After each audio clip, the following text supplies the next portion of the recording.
What was once a major operational hub of the Fedoran militia now smolders and crumbles. Packs of gnolls and their allies prowl the streets in the early morning obscurity, causing destruction and death. The southern side of town is entirely engulfed in flames, and civilians have either taken up arms in a last defense, are in the process of fleeing, or lie dead on the cold ground. Lawrence was executed just before the raid began, and the rest of the party used this distraction to stage a jailbreak, rescuing a gnoll named Tar in the process.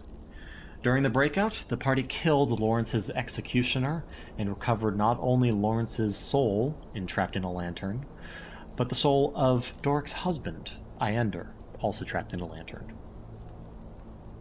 Once outside, the party beheld the true effects of the gnoll raid and met up with a scouting squad of Mosshide and Riverpaw gnolls.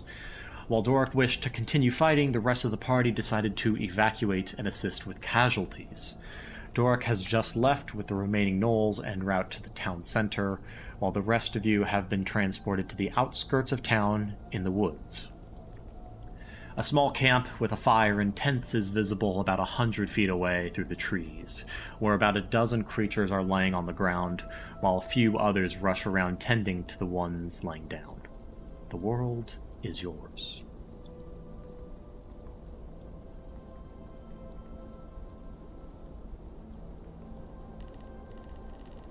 Is the lantern as it was before?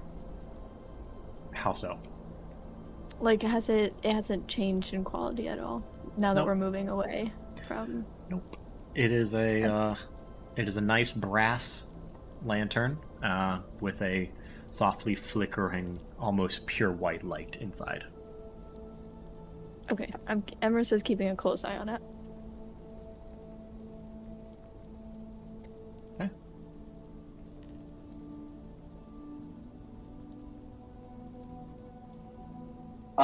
Which gnoll leader are we being led by? Was it a leader, or did they stay behind to fight? No, the one leader that you were talking with was Vokor of the Mosshide. However, she is leading. Oh, excuse me. She is leading her troops into battle along with Doric. So you have just been taken by a pair of Riverpaw gnolls, and they kind of point over and say, The camp is over there. You're gonna have to help out with the casualties.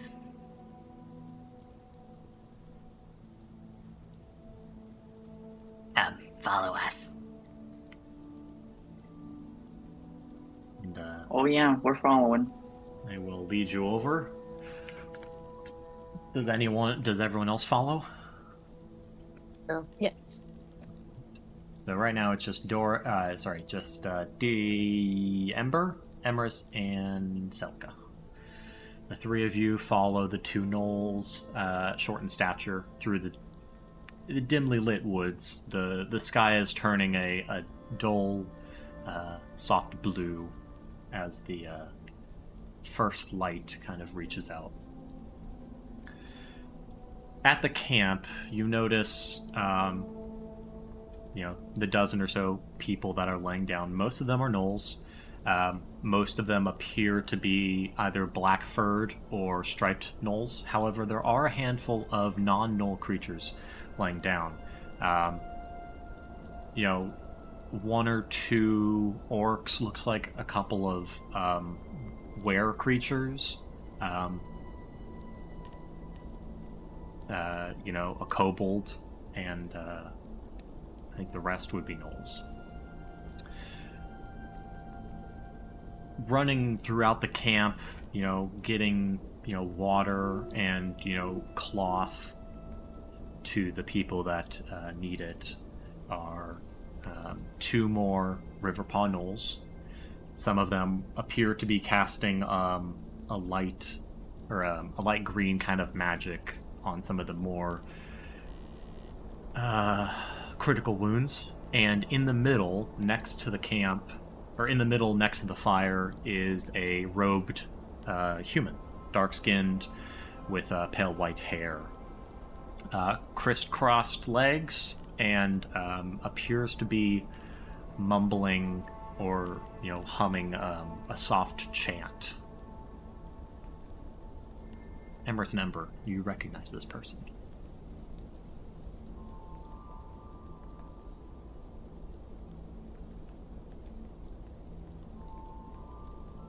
Describe them again?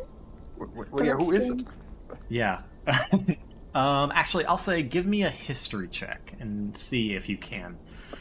Okay, because I'm racking my brain. They are a dark-skinned human with kind of like graying white hair in braids or locks. 19? 19. They wear a very familiar flowing green cloak that looks like it's made out of leaves overlapping pieces of cloth. Emrys, what was yours? I got a 10. 10. Very familiar, Emrys, but you can't quite place it. Ember, however, you recognize this man as a man that you had met just outside of Snowtooth, Kairoa, the person who revived the beetle. Weird guy. Oh god, it's a fucking callback. Yeah, I'm clouded by grief. Homeless druid guy. It's honestly the worst option that Ember recognizes him, because I don't know if he's gonna say anything. Yeah, Emrys will probably give him like a lingering look, but he is like so overwhelmed by like the sheer like enormity of what's going on that he's not gonna call out to him or Right. It looks like he's in some sort of trance. His eyes are closed. You can see faintly shimmering disruptions in the air kind of emanate from him. And if you focus long enough, you'll see they trace through the air to some of the injured fighters on the ground. Celica would like to determine if he is casting magic or if this is a psychic trance, a psionic trance. Sure, give me an Arcana check. Hell yeah.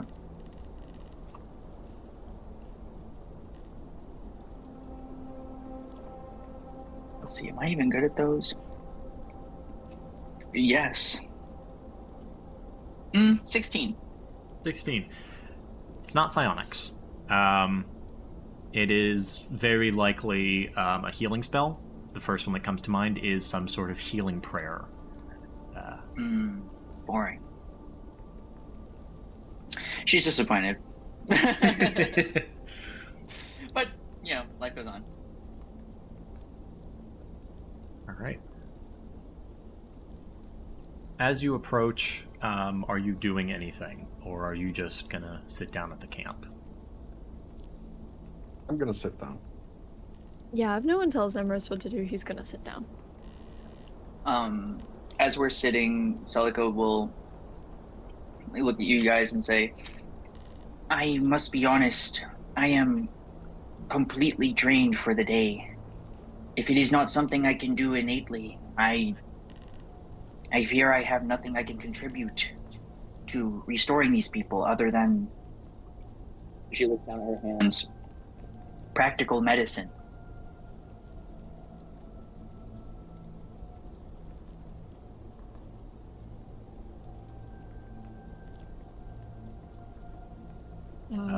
Yeah. Without even looking up, the robed man is going to speak and say, "Without any magic, you can just keep them company. That will do them well."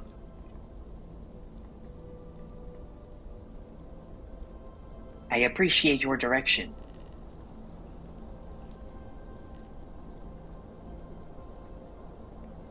And she'll go find one of the gnolls to go chat up. She's gonna do Lily. And I find a gnoll who's just completely passed out. I'm gonna go sit next to him and pretend like I'm doing stuff. Yeah, absolutely. One of the black-furred gnolls, in the firelight, you can see pretty much his entire, or their entire head wrapped in bandages, soaked with red. They are missing an arm and a paw. like a leg, paw, a foot, and they are unconscious.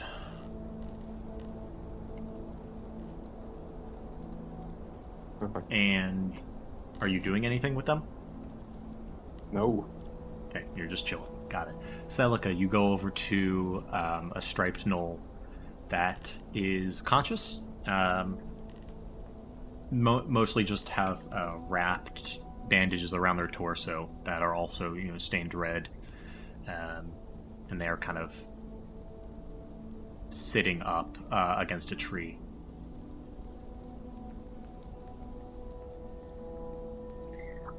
Remind me how like in civilization prominent are gnolls? Like they pretty much like keep to themselves for the most part, right? Repeat that? How like likely would Celica have been to like encounter gnolls? From, let's see, you are from... You've traveled through this area before, correct? I believe you have. Probably, yeah. Just based on where you're from. So I'd say you have run into gnolls from your, I don't know how... Sorry, let me restart. Unless you went out looking for them, you probably haven't really interacted with any of them because they are, currently at war and very distrusting of non-gnolls for the most part. You have heard stories probably through your travels from, various, civilians or soldiers that they are, the enemy or very monstrous and very emotionally driven. But other than that, it seems like you're learning a lot now, and you're perhaps learning that they're not as monolithic as you once thought. Yeah. I would say this is probably like this whole operation has been her first real like personal encounters. I wouldn't say she's really gone and like searching at all or pursuing that. If And that they makes want sense. to be left alone, she just leaves them alone. Yeah. So, okay. Well, I think she's going to walk up and just... They're conscious, right? They're just leaning Yes. up against the... They watch you warily as you approach. Celica will like get down like on her, like sitting on her legs, on her knees, and just say, "Hello. I'd like to talk to you." Why?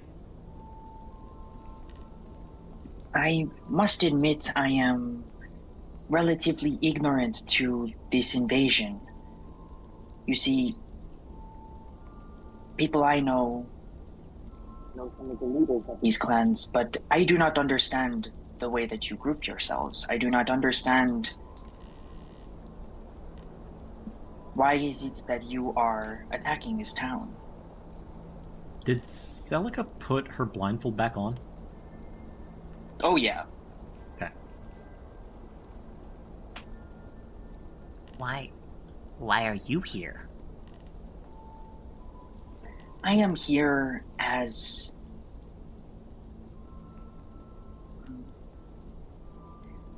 by way of circumstance.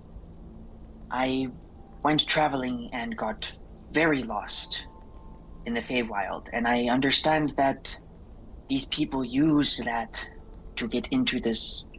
She looks up ahead, above, at the ceiling, bubble that we were trapped in. However, I understand someone close to us has also passed away, or was murdered, by the Daybreak Society. I understand they do terrible things. I don't Where has know this begun? I don't know those words you speak. Just kind of furrow her brow. Say, What do you think, my friend? Probably want to get a little closer to the mic. Sometimes you're cutting out a little. Oh, damn, hold on. Let me turn off the earbud.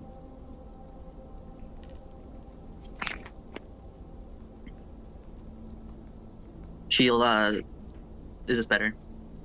I think so. Okay, cool. She'll just kind of like furrow her brow and say, "What do you fight for, my friend?" We... Our land.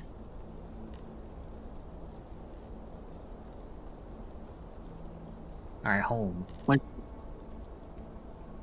is this place? Was this place once your home, or is your home being attacked? It is the second one. They want to push and push their iron arms, their swords, and dangerous. They keep going. There is no stop to them, so we must stop them.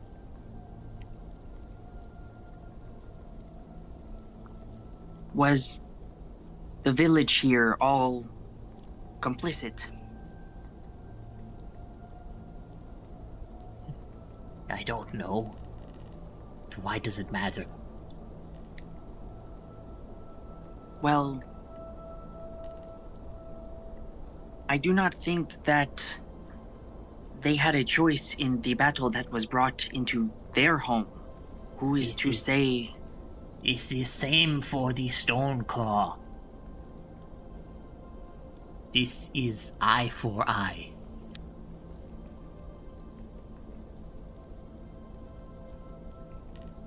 I'll take like a deep gulp. I just worry for those who get their eyes poked out that did not know about this in the first place. But I understand that this is not a... This has no choice but to be a messy situation. And I do not hold any resentment for anyone for that. It was not us who bit first. I think it is important that you are standing up and fighting for your people and your land. I do not think rolling over ever is the option. You are right. Coughs up some blood. I did my part. Indeed. It seems we must all do our part.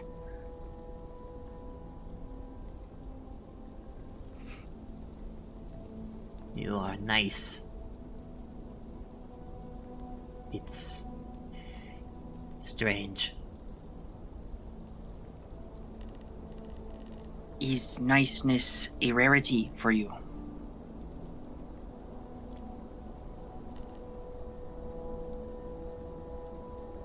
Yes. Perhaps it is different. I understand. It seems that there is a lot of stress going through your culture, especially with everyone needing to get along for a united front. Oh, I imagine it is very tense. it was difficult. The Black Fang, they scare me. I'm glad they were on the other sides of town.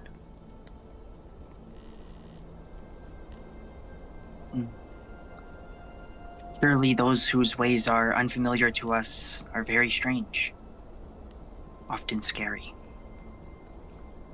They have fallen to... They have... They have fallen to one of the darkest hungers. It is what we strive to prevent. What is it that they hunger? Everything. No meal is big enough for them. The curse of Inogu. Their bellies forever empty.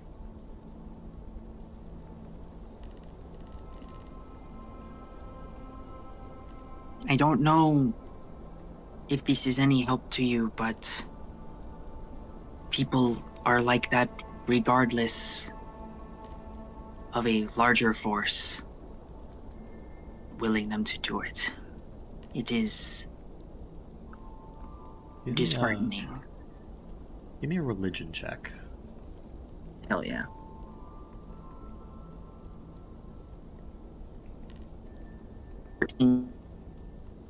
13? 14. 14. Other than the basic surface level knowledge, Yinogu is the more prominent demon lord of gnolls. You don't know much else.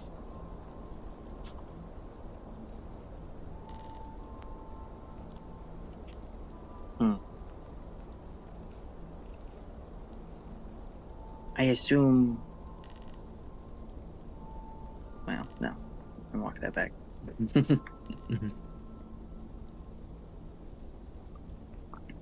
How long ago was it that they fell? As long as I can remember. Before my time. Certainly. They relish in it. They have no control. But we needed them. Without them, we surely would have lost. Yes, they seemed very effective.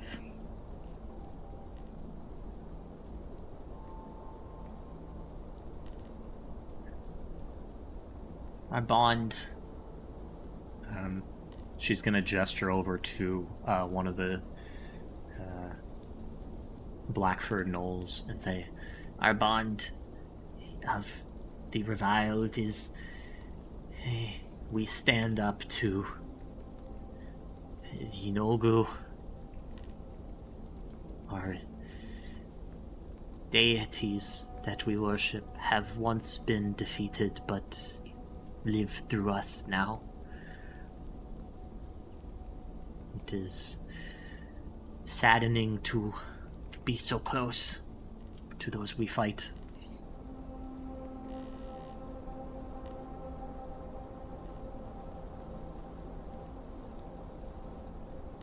Well,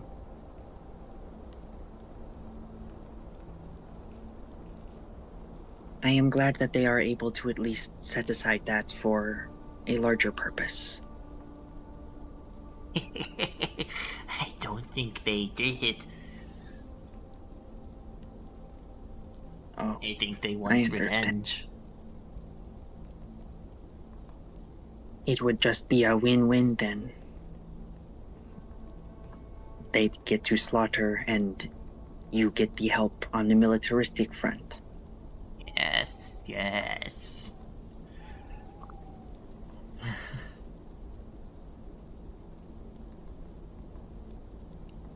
Who do you worship? Who is your reason to fight?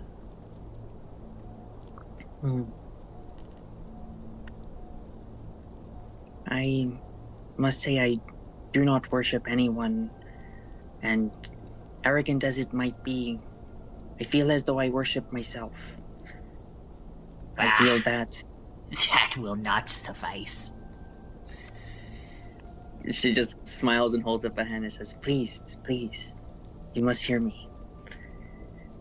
I believe that within all of us is some sort of infinite capacity to do anything. And for me, in the way things have gone in my life, and what I have seen, I think applying that to the world is one of the best things we can do with our lives. For you, that is defending your land and doing your part. And I think that is beautiful. For me, it is to... She just thinks for a moment. It is to fight my own version of the... Is the Black Fang, right? Yes. What's the name? Okay. It is to find my own version of the Black Fang. There was someone close to me who pursued that endless hunger that you speak of. However, they are no gnoll. There is no larger threat pushing them towards this behavior other than the pit within themselves. That infinite capacity they have has become a bottomless pit. And she's taken much from me. And she'll pull down her blindfold and show her the pits for her eyes. I trusted her, and she took advantage of that. So now I feel that it is my time to... She kind of just smiles and looks down. Get my revenge. She's going to lift a claw up and just kind of slowly reach out and put a finger into your eye socket.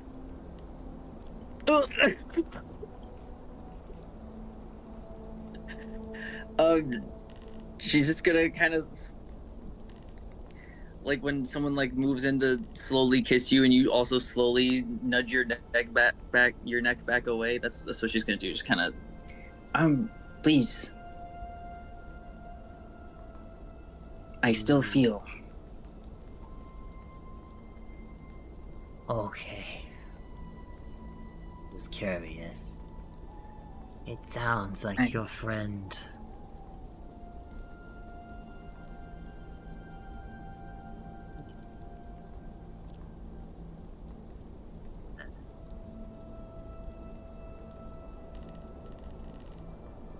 And she passes out.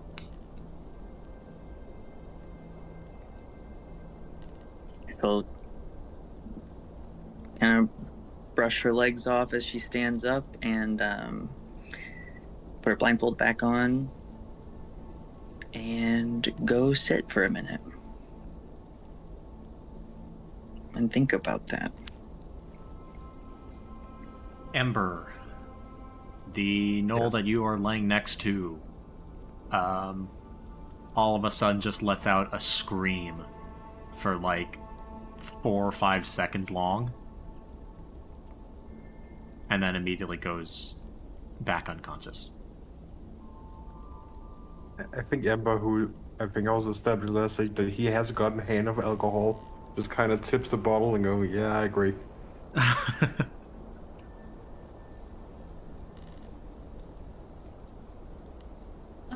I think Emrys had sat down with the lantern, just kind of held to his chest for a long time. And then when he gathers himself, he'll take the coin of solemnity. Solemnity? I don't remember what the... Yep. Anyway, he's gonna walk around and sort of press it into the palms of the people who look the most close to death. But he's not gonna, like, linger with anyone. And then when he's done,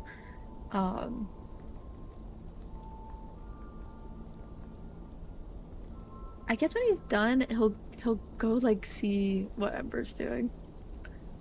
Okay. Probably while you're going around, eventually you do get to the gnoll that Ember's next to, and clearly in a bad shape, and you do what you've done about 5 times now and cast Spare the Dying with the coin. At this point, the coin is nice and warm, warming up your claws. And as you kind of monitor the gnoll, the staggered, ragged breathing becomes a little smoother. And Ember probably takes another swig of alcohol. Yep.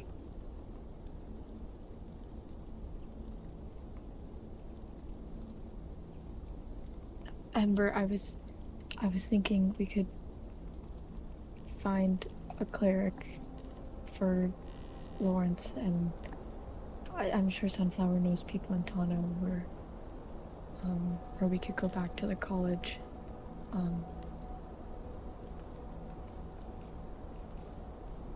He's dead.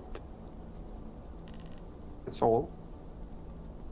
This is no. He's dead, okay? That's just.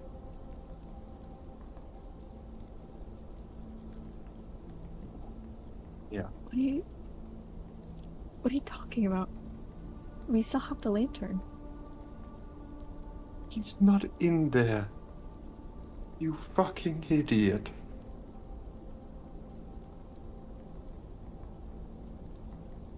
We saw his head get chopped off. Yeah, He's but gone. you saw them put his soul into the lantern. And I mean, you and I both know a lot about dying and coming back. It's not like it's not something we can't fix. We came straight back. Whatever happened, he didn't come back. He didn't want to come back. He left us. You Okay? don't know that. You don't know that. And you don't know that what's actually in there is anything more than just magic residue or whatever the fuck gets left behind. Hey. I get that you have to think there's a solution so you don't. You know, this is how you deal with it, whatever. I don't care, okay? If you want to find something, go find it. Don't fucking bother me, okay? That happens. Are you really? Anything good in life gets killed and Are you dies really- and leaves you. Are you really giving up right now? After No, after all of this? I gave up 26 minutes ago when he died. You're not even gonna attempt to take the chance. Truly, this is a more clear lead than whatever magic Lawrence did to our dead bodies. I mean, yeah, it was instantaneous, but this seems like the perfect vessel to, I don't know, find someone who knows what to do with it. If it was just a bunch of magic bullshit, we're they wouldn't killing the have... ones who knows what to do with it. Surely they're not the only people. You think these people ever they signed away for somebody to come back? No. It's a fucking that room with all the lanterns. It was a fucking graveyard. So that's it. You're just gonna get drunk and that's it. I guess so, yeah. That's it. If it were any of us that died, Lawrence would be, I don't know, figuring something out or making plans to all the people we've met on our travels, and we truly think that no one can help us with this? He was a good and kind man and he fucking died for it. I see where I got you. So what's the fucking point? The fucking any of point it? is that Lawrence doesn't deserve to die sitting down with all of us watching. He deserves to grow old and be happy and lazy and wherever the fuck he wants to end this story. But we have spent all this time traveling with him, watching him do all of this like guilt and shame and growing, and what it's just done. That's just it. Nobody dies like they deserve to die. Death just happens. It happened. That's it.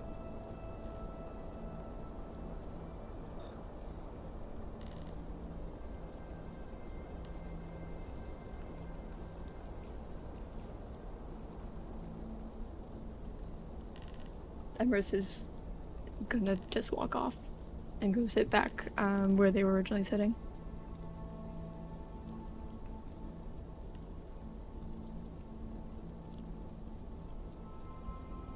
I empty the bottle I have in hand.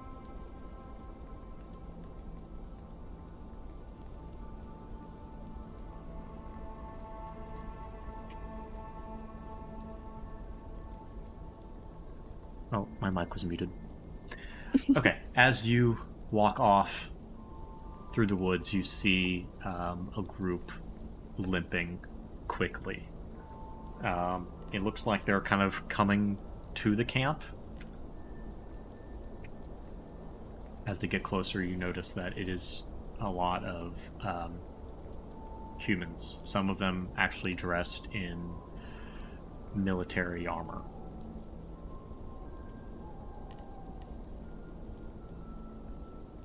Who is he in this? Probably Emrys, but, you know, Okay. maybe also Celica. Give me both. Actually, give me a perception check, all three of you. Yeah, get back into the D&D mood.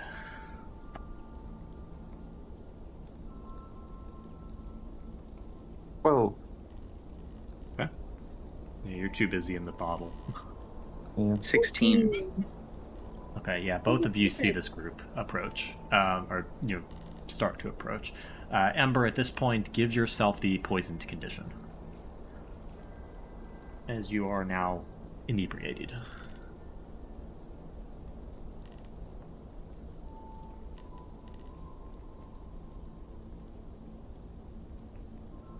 Are they wearing any, like, or is it similar garb to what the Myraine, like, people were wearing? Yes, it looks like these are, you know, maybe 2 of the town's guard with maybe like 4 or 5 just like heavily injured civilians. Fuck me. And as they get closer, 2 of the Riverpaw actually, you know, kind of scramble up weakly and try and grab bows that have been sitting next to them, find arrows, and try and knock them.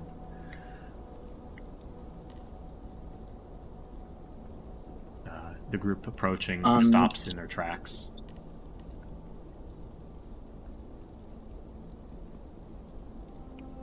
Are any of the gnolls speaking out at them yet? This is all happening instantaneously. Are you waiting to see? Yeah, it sounds like no one's gonna talk before fighting, so Celica's just gonna be like, "Stop where you are! What are you doing here?" We are fleeing from the... Surely you know what is going on here.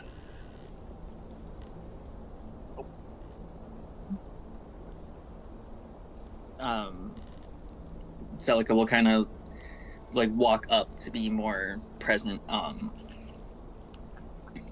she'll look at the guards and say, "Let them pass. I will watch them as they leave." You're speaking to the gnoll guards or the town guards? Yeah. Okay. Gnoll guards. Okay. They have, at this point, they now have their bow and arrows trained on both you and the approaching people. You are with them. What are you doing here?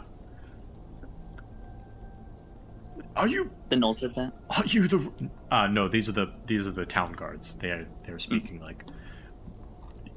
Are you the reason this town is burning? No, not me. Give But- me... Mm-hmm. Are you... You're not lying. Give me a persuasion check. I surely am not. Oh, thank God. 21.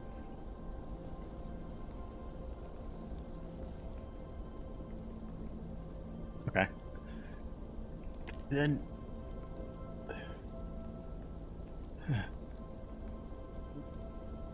Do you have medicine? Oh, fuck, Spencer. um, she will look to the levitating prayer of healing man. He is not levitating. He is on the ground, but very well. Yes, that guy. He does not. His eyes are closed. He doesn't even make note of your looking. Fine, she'll say to him, "Do we have space for more?" Not with them. One of the gnolls kind of. They're the reason we're in this mess.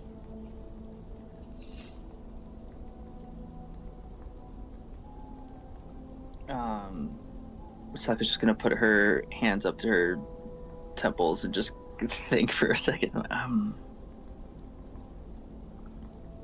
feel If I'm like to speak- she- Mhm. I think she saw Emrys going around with the coin. If that would change her reaction at all. Yeah, that's not where she's hung up though. Now she is so out of this situation that there's no way she can broker peace in this situation.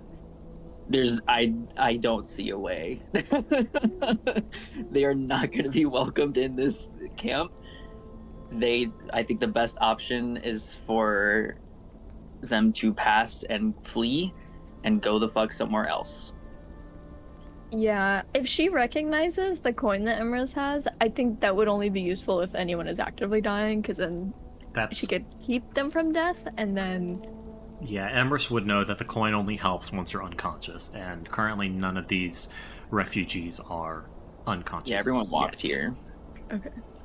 Well, unfortunately, Emrys is despaired. He's not even registering the... I guess we'll pass on. Please, be swift. Tensions are high. Rushes upon And you. she's gonna... What was that? He'll turn. He mumbled under his breath, curses upon you. Fair. And she's going quickly, to see them out. They quickly walk away, limp away, deeper into the woods. Depending, how far are you escorting them? Just until you get to the edge, or? Yeah, enough to be like off premises. You get back to camp and Thank you for that. They surely would have killed more of us. Though you should have let us loose our arrows. I understand. Not like we take But orders from you anyway. I agree. Why was it that you held your arrows? I would not have retaliated had you done so. This is your fight. My beliefs lie elsewhere. And I saw quite a few innocent people get tossed in the middle there. If we were in tip-top shape, we would have. But my arm is weak, and I might have hit you. She'll just smile and say, I appreciate your attentiveness to care. And she will walk back in the tent.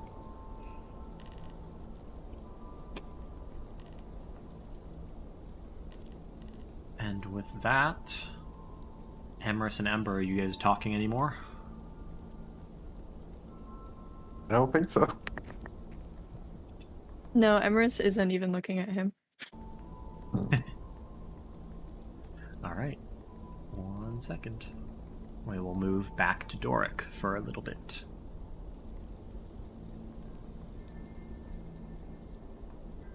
Yippee. I just need to get the ambience.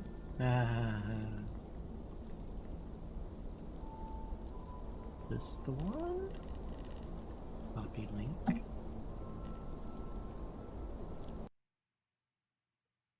Oh, Jesus.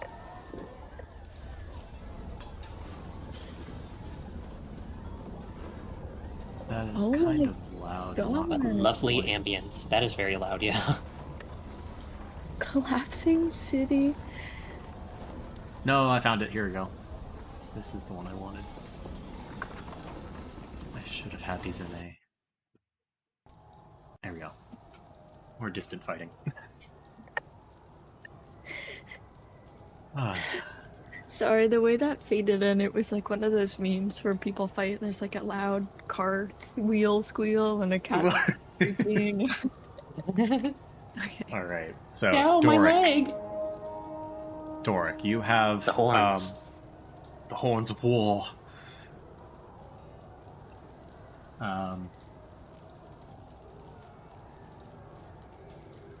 How are you approaching this battle? Are you staying with the gnolls and Vokor, or are you kind of... What are you doing? What's Dork doing?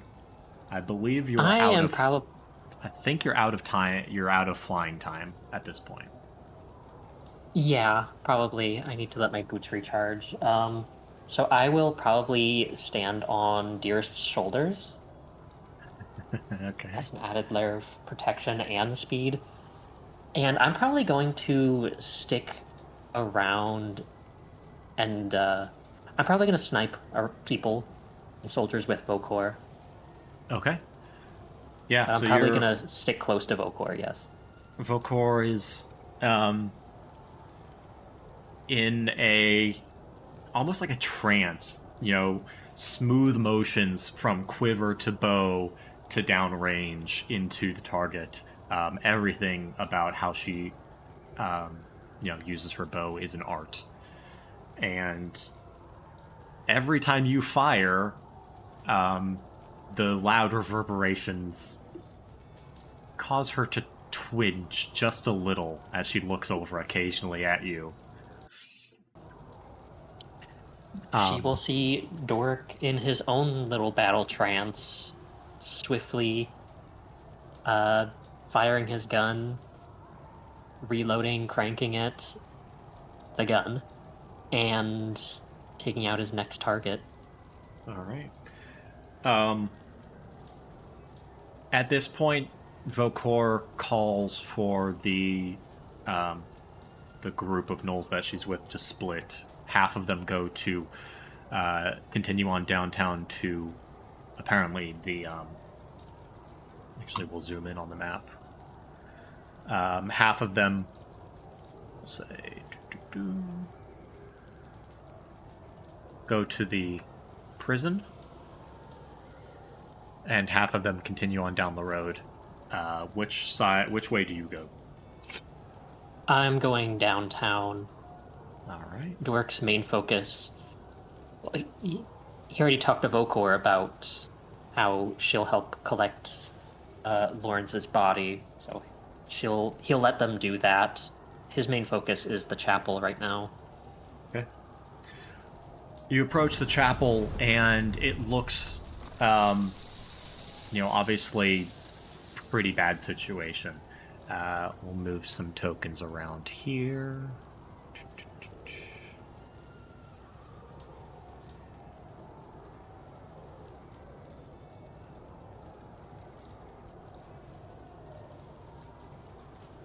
There are quite a few handful of guards that are, obviously protecting this chapel against a force of Black Fang gnolls.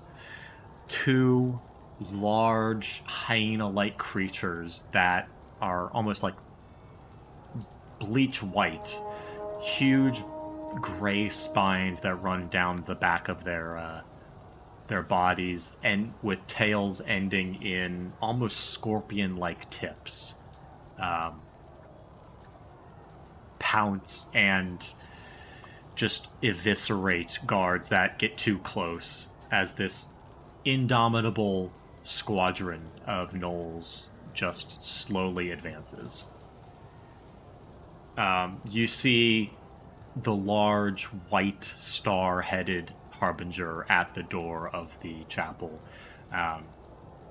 casting and throwing huge bolts of flame down to either side of him, left and right, as he attempts to attack both the Black Fang closing in from the left and the moss hide closing in from the right.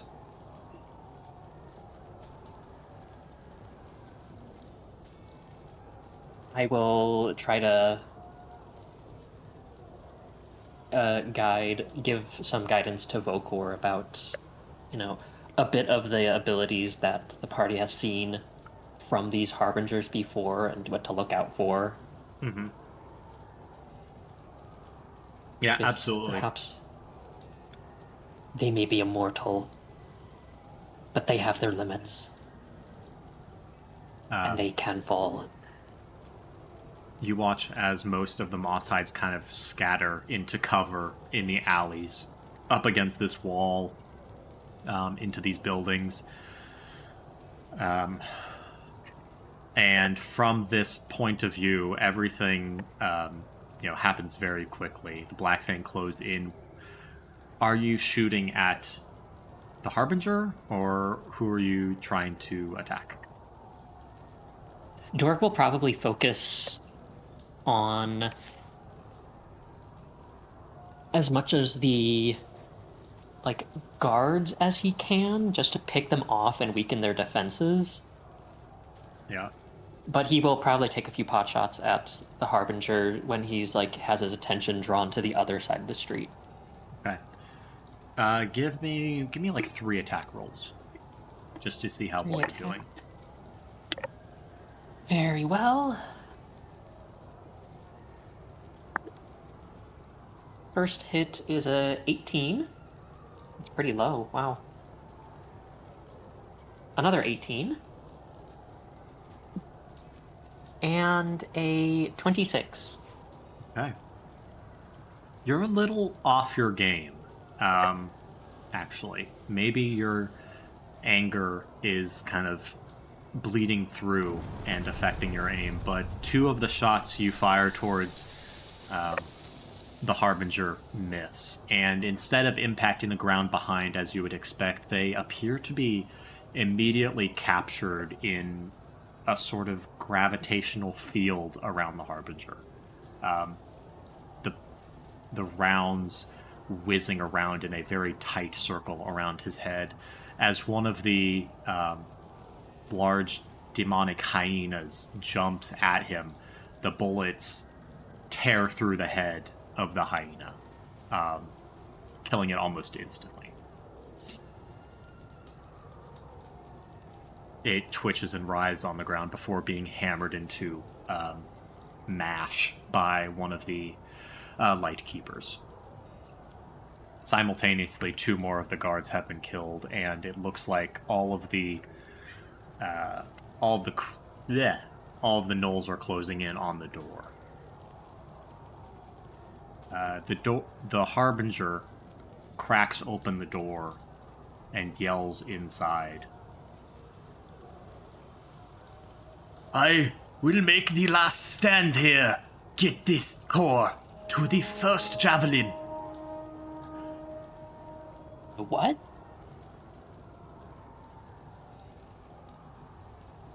And you watch as the light from this Harbinger grows brighter and brighter, expanding out, nearly blinding everyone around him. You watch as probably one of the largest gnolls you've ever seen. 9-foot tall woman, clearly the leader of these Black Fangs, wielding a gigantic 3. Excuse me, Tasha. Yes, okay, you can come up. Jesus. Tasha's gotten in this habit of, tapping my thigh when she wants to get up into my lap, and it's very weird. You see clearly the matriarch of the Black Fangs wielding a gigantic 3-headed flail. Cover her eyes. What? That's what their emblem is. It's 3 flails. I see. Yes, it is.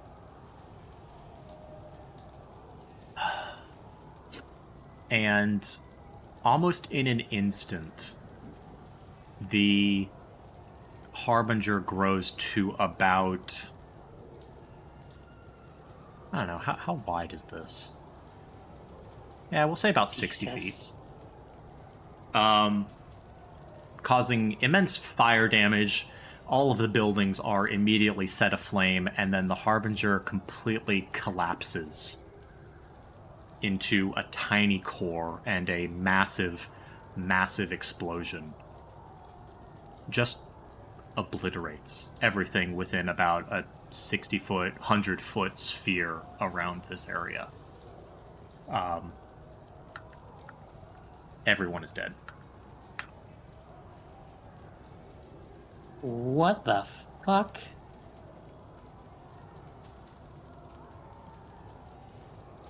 Shortly after, you see a softer flash of light come from the chapel. Doric will command Deers to run to the chapel ahead of Vokor to see if what he thought just happened. I'm assuming Doric is on the back of Dearest. Yes, he's clinging to Dearest's back as a perch. Yep. The entire front half of the chapel is gone. Not just blown up, but, like, vaporized. The area where the door was, where you entered into, like, the big circular room with the core, is completely blown off its hinges, but this is where the damage changes from, absolute annihilation to just everything is cracked and crushed and broken out. There are no Harbingers inside. The core is gone.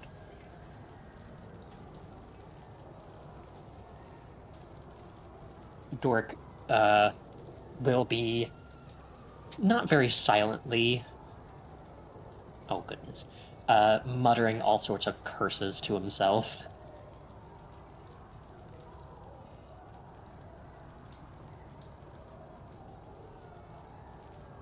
What the fuck was that? You see Vokor and the rest of the gnolls kind of come in. You watch as a handful of the Mosshides, with their basic understanding of Ranger-esque magic, begin to try and heal what damage they can from their gnoll allies, the Black Fangs, but pretty bad. It's one of those star-headed immortals I told you about. Seems like he just killed himself to let his little friends get away. I think I just saw a flash of light, them teleporting away. They had an artifact in here. The thing that powered the barrier. They took it away.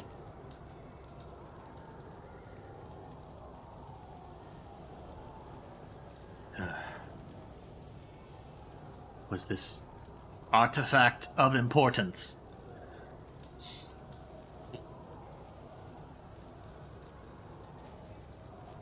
Extremely.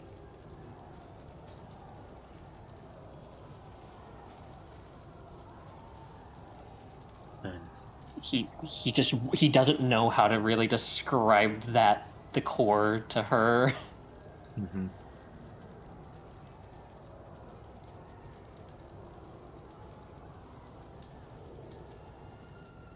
But I'm guessing the last two star-headed immortals took it away somewhere safer. I don't know. But that also means that the main threat I was concerned about in this town is probably gone. Onto whatever cultish machinations they're onto. It's out of our hands now. For now.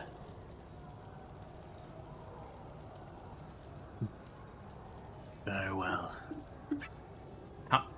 You wanted to be on my lap. You must help us.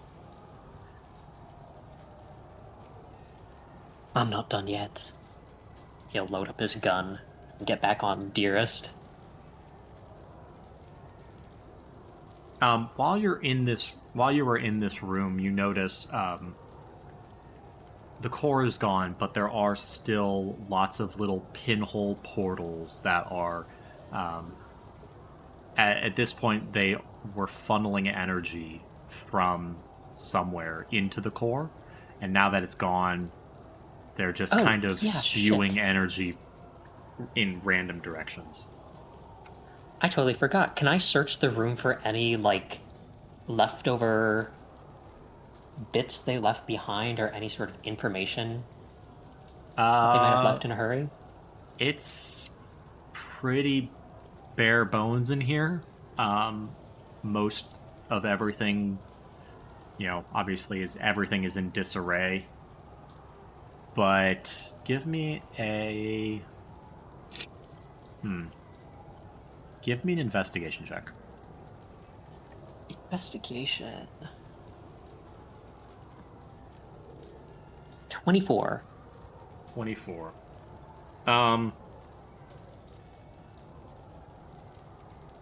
There's really nothing here for you to find.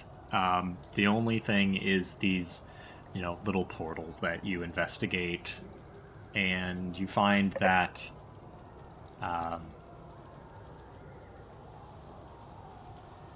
all of them are...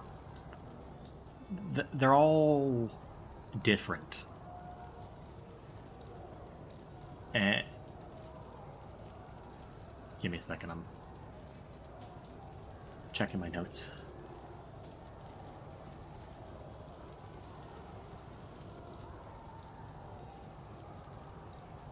All right. The pinhole portals are too bright to actually, examine up close, especially with the uncontrolled energy spewing out of them. But they are all different in the sense of the energy that is coming out of them is not the same all around. There are 4 of them, and one of them is emitting this very, very powerful blue-white energy, whereas the other 3 are kind of lesserly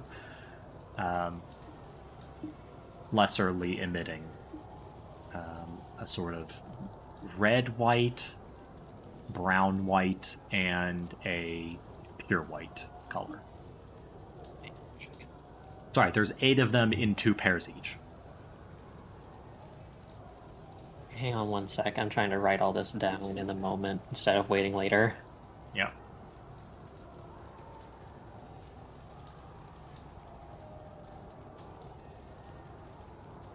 Eight pinhole portals, 2 pairs of each. The blue-white one is spewing forth a ton of energy, whereas the other 3 pairs of them are less so.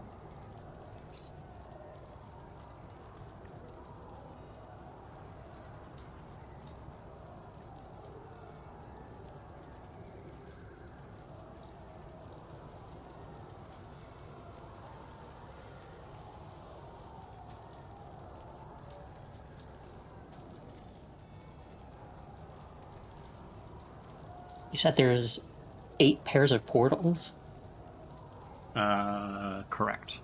No, four pairs of portals.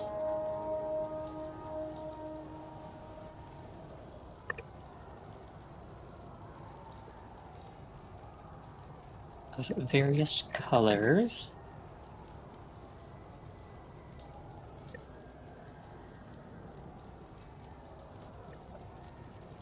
Are these colors reminiscent of the other cores that I've seen when we visited the other plane?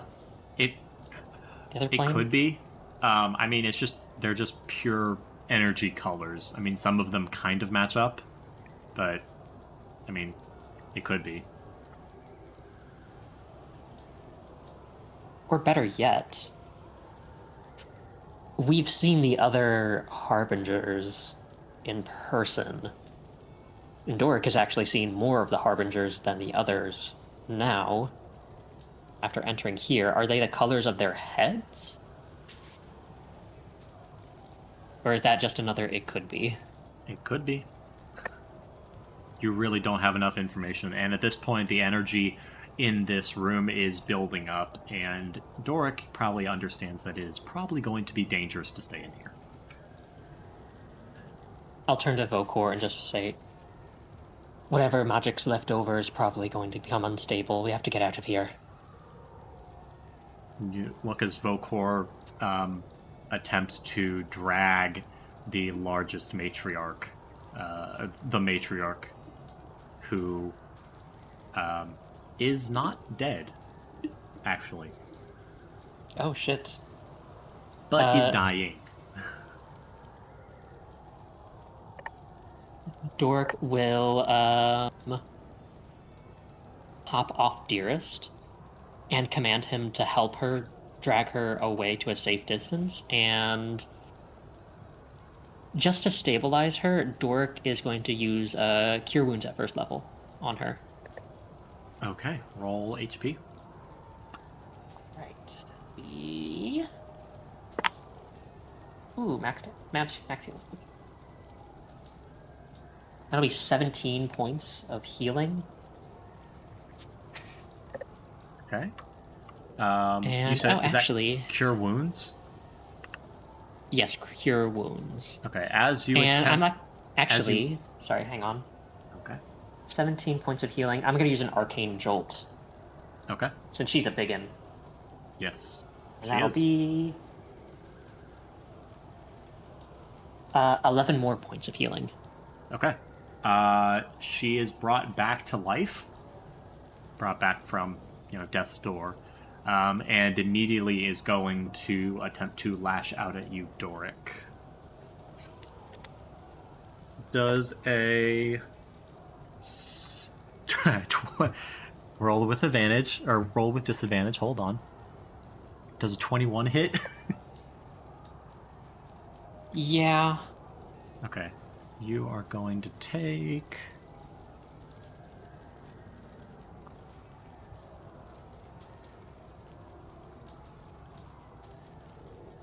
14 points of piercing damage.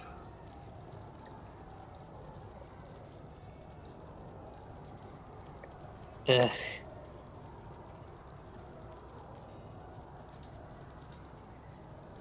One sec.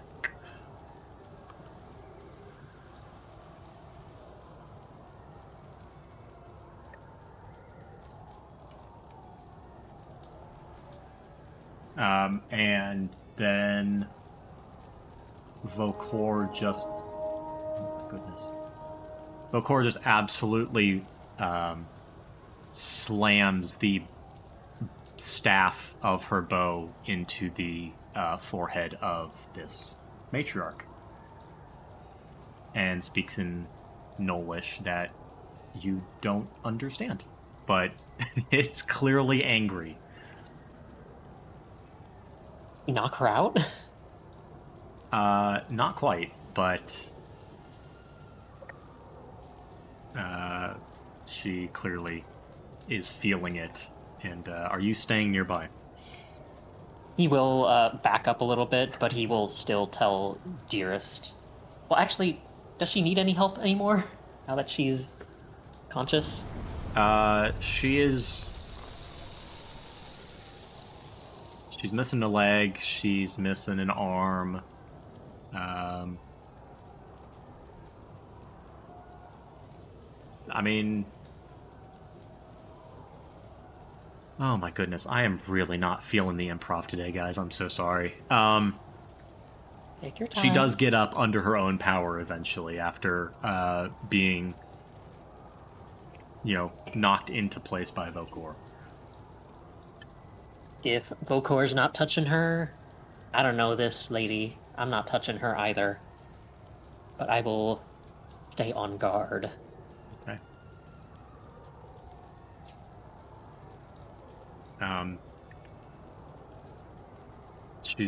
The matriarch is going to grab the flail and hobble away from you guys.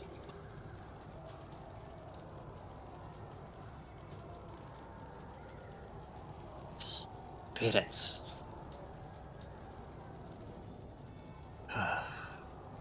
I could have warned you about that. Doesn't matter. This is a war zone. No, we don't have the biggest allyship with the Black Fang, but now she owes me one. I'll take your word for it. But again, we should get away from this building. Who knows what's going to happen? Actually, with such a convalescence of energy, can I determine if it's going to explode or something worse? Sure. Give me an Arcana check. Alright. I'm good at those, just like investigation. Nat 20 for a total of 30. Nat 20. 30. You are almost certain that it is going to explode. It is And it most does. certainly going to explode. It explodes. Can you give me a dexterity saving throw? Oh, fuck. Dexterity saving throw, I guess. 21. 21 succeeds. As does. Oh, wait, no, 19. 19 succeeds.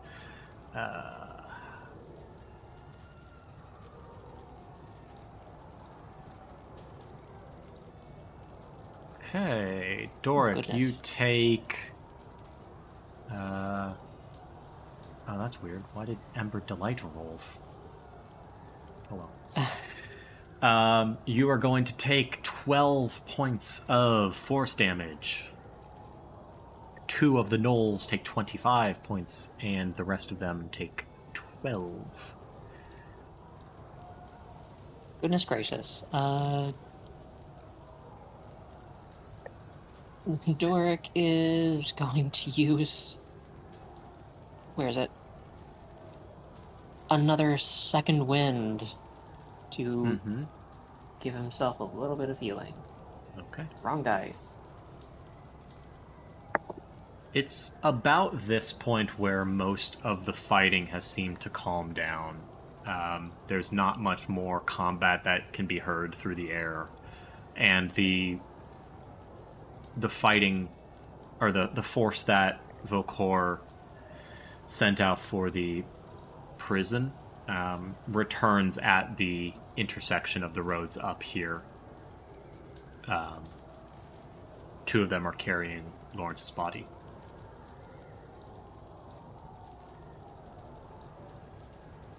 And unless you wish to do anything more, they will probably bring the body back to the camp. Yeah, he will make his way over to them. Actually, he'll run over to them. Okay. Making sure not to look directly at Lawrence. But he will make sure to guard him and the people helping. Okay.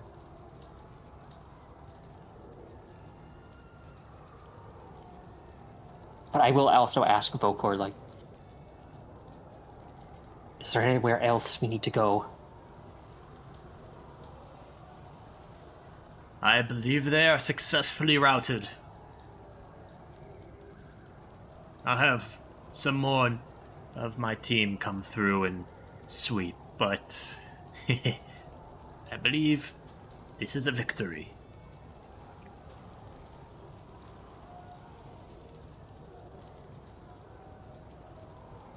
Perhaps some of the buildings can still be burned down. I don't care much for this place still standing afterwards. Vokor will, at her height, can just look over the wall here. What are these fancy buildings here for?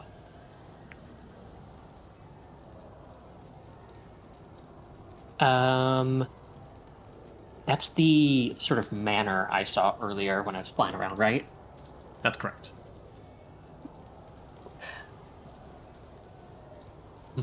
Buildings like that.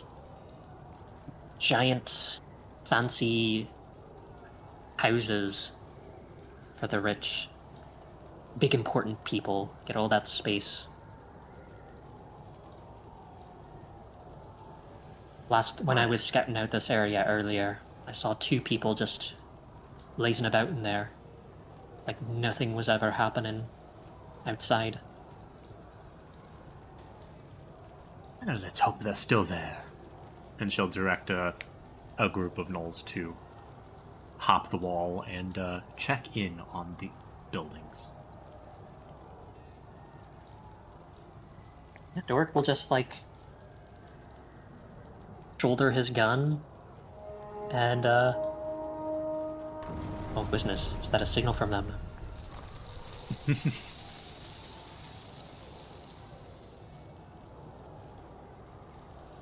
I'll wait. I'll let them go ahead. All right. With that, I believe dawn will come. Dawn will break, and the town steadily and slowly grows more and more quiet. Go back to the rest of the party.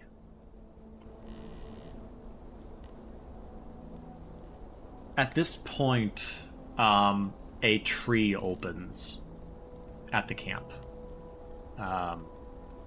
And 2 spotted hyena gnolls tumble through, escorted by another little detachment of the Riverpaw.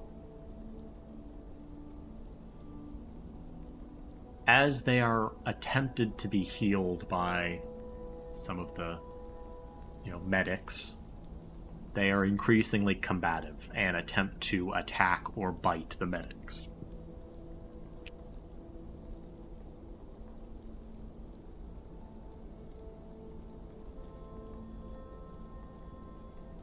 These are gnolls biting gnoll medics, or... Correct.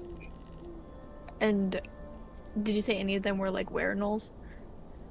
No, just spotted gnolls. I feel like that's pretty normal. Sounds like not my business.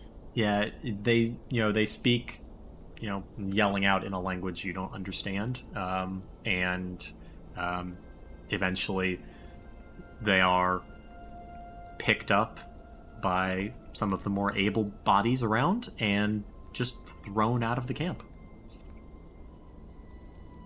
Damn. They're scruffed by Yeah. women and just tossed.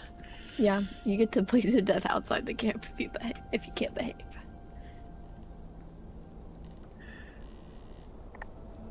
Emrys, I'm gonna bring you into whispers. The lantern's coming back, guys. Trust. Okay. You have just watched horrors unfold and are still Excuse you? Hello? I couldn't Can you hear hear me? anything. Oh, you couldn't hear me? No, was I right? Was I right? Were you right? Okay. You have watched horrors unfold in a matter of, less than an hour or so. Your mind is full of thoughts and, internal voices. And as the sun crests the horizon out over the swamp, another voice enters your mind. Emrys.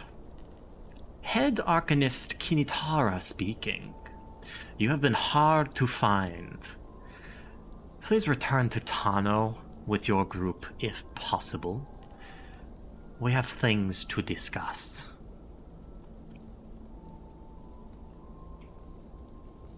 Is this a message I'm receiving, or is it an open conversation? This Do I know? is your... I don't remember if Lawrence ever did this to you, but give me an Arcana check. I'd love to. Yeah. the best roll. Let me see. Dirty 20. Dirty 20. This is the sending spell. You can respond with a message under 25 words.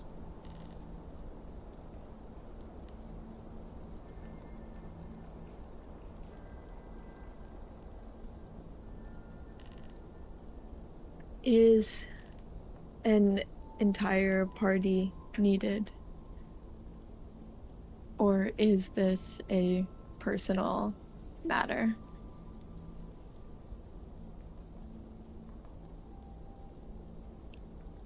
I think that's all he says. Okay.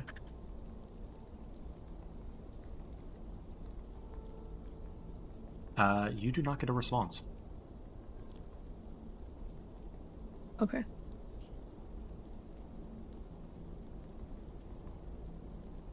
Okay.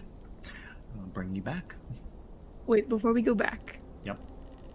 I feel like, depending on if he has any communication with Doric, and depending on where they rest, Emrys might, like, leave in the night. Okay. If that makes sense. You can, yeah, this is your character. You can do that. Okay. I just want to give you a heads up before I'm like, he's gone. Yeah. We will say. I'll DM you whenever we rest. As Okay. to what's happening. I don't know how it's gonna play out. I just want to warn Okay. you. Gotcha. If Or, it like, make sure that does, was okay. just let me know. If it does, you can simply just, wake up and talk to Kratir, and get teleported out that way. So. Okay. Perfect. All right. Brew Lawrence is shit. Oh shit. Oh, no. yeah, we did. Or We gotta loot actually, Yeah. you can always put all of his stuff into the party inventory tab in D&D Beyond. It already is. Awesome. Don't forget to put your thing back up. Sir. My thing. Oh, yes, you're right. Okay. With that, we will take a short little break. We will take a short little break, and I will say this session's probably going to be short. So. Okay. Okay. All right. Are we will coming be back at 8? We'll come back when everyone's back. I'm Okay. not going to put a time on it. So. Okay. See you soon. All right. Is everyone back by chance? Yeah. Yes. I'm back. All right. So with that, we will come back to the camp. Doric and most of the gnolls come back with the body of Lawrence.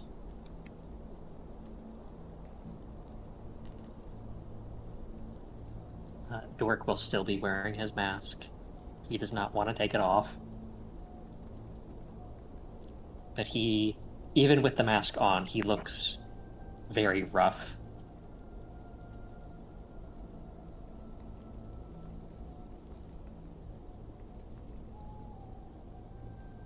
But he will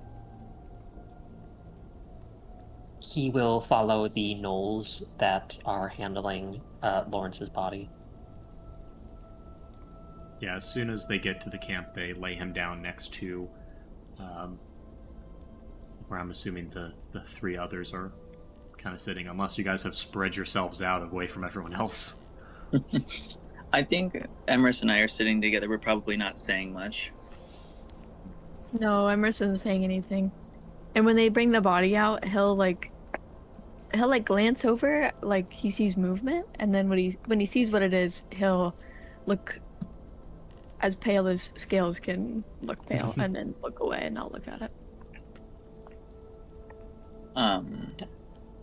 Celica will go and meet up with the body.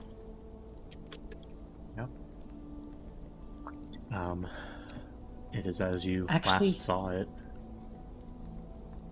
Can I sort of...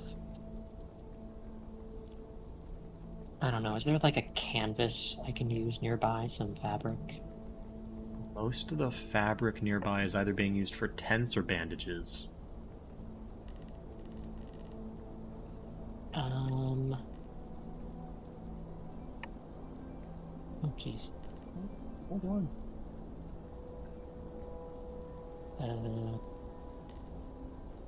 Okay, we're back. Very well. Dork will also just be... You'll notice that he is kind of just... He's not looking at his body, but he is staying close. As soon as it's laid down, Dork will finally just like very stiffly plop himself down onto the ground.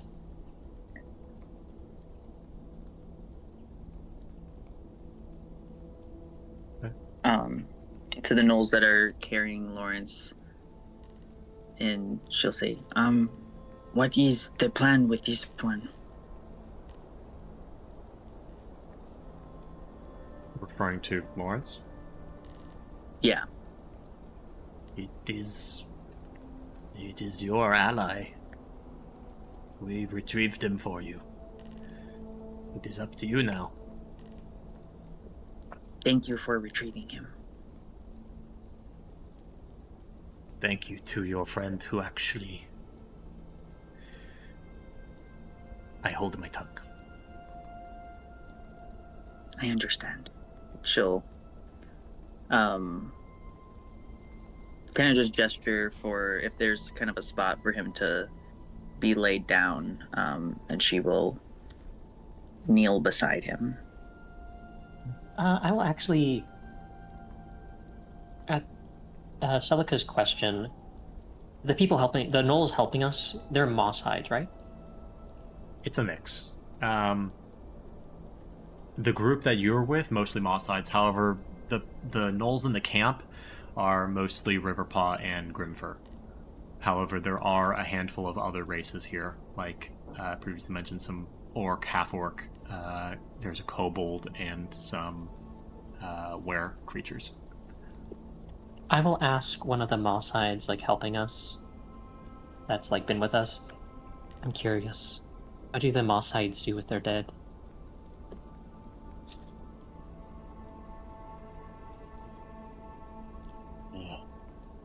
Bury them.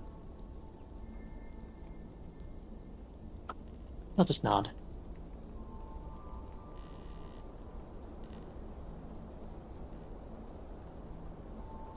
And Dork will just finally take a moment to breathe. He will look around, though, to see if... actually, Emrys is nearby, right? Emrys and Selic are nearby, yes. Yeah, Emrys is just sitting here. Dork will ask Emrys, have you seen Kurtir yet?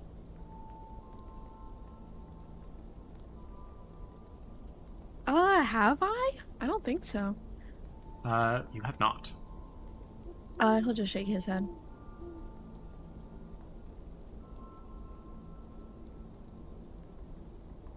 He'll just nod under his hood. And Dork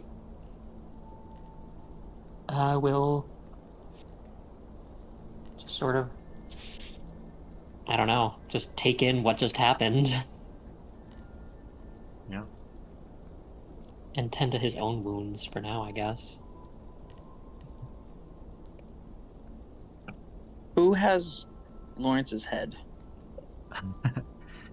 The head is wrapped in a cloth and is with the body. Okay.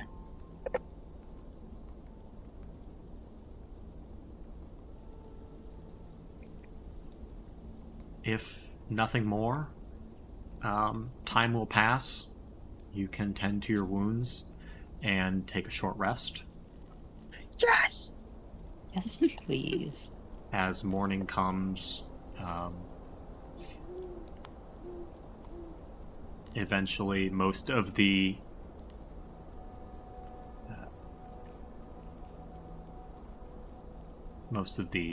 gnolls and creatures that have been severely injured either pass or are moved through various trees to other locations. About an hour later, a tree opens and Kretir steps through. At this point, most of the moss hides have left the camp and traveled to other locations. Perhaps they went into town. All that. But Kretir is here now. Ah, Doric and friends. Hello. Does she look like she's been fighting, or? She looks drained, but not injured. He'll Sorry stand I up when could she not approaches. come earlier. I had to transport a lot of creatures. That's quite understandable. I'd ask you if you're doing alright, but I think I know the answer for everyone here. I've heard of your loss.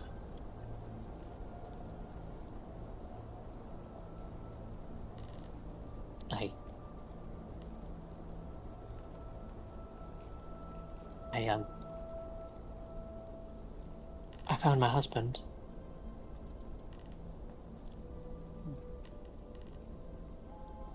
And he will like set The his fact that he is not here.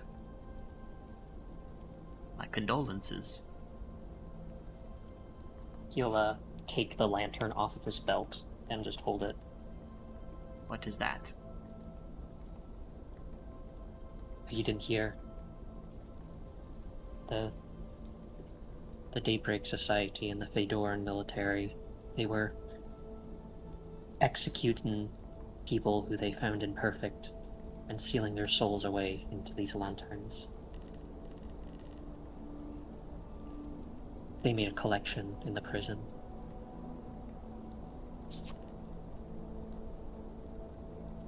They Lawrence cannot do that anymore. Lawrence was also subjected to the same fate.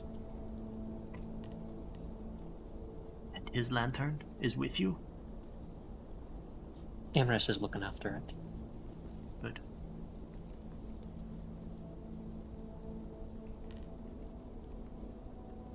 Do you happen to have our carriage nearby? It is why I came to you. We can bring it when you are ready. I think all of us are quite ready for that. Well,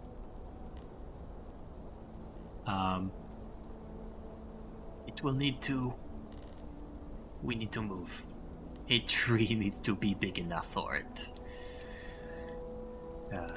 And she's going to try and scout out for a tree. And after about 10 minutes or so, finds one and gets, with help from other gnolls, will cast the ever-familiar Transport by a Plant spell, and your carriage appears. It has been quite a while since you've seen this. I believe it's been about 2 or 3 weeks at this point, along with your 3 equines. Shrimp Po' Boy, Clementine, and Donkey Delight. Aw. Our friends. They Dork appear, will to almost... they appear to have been well taken care of. Of course they were. Dork's shoulders will sag just a little bit as he exhales in relief at finally seeing the carriage again.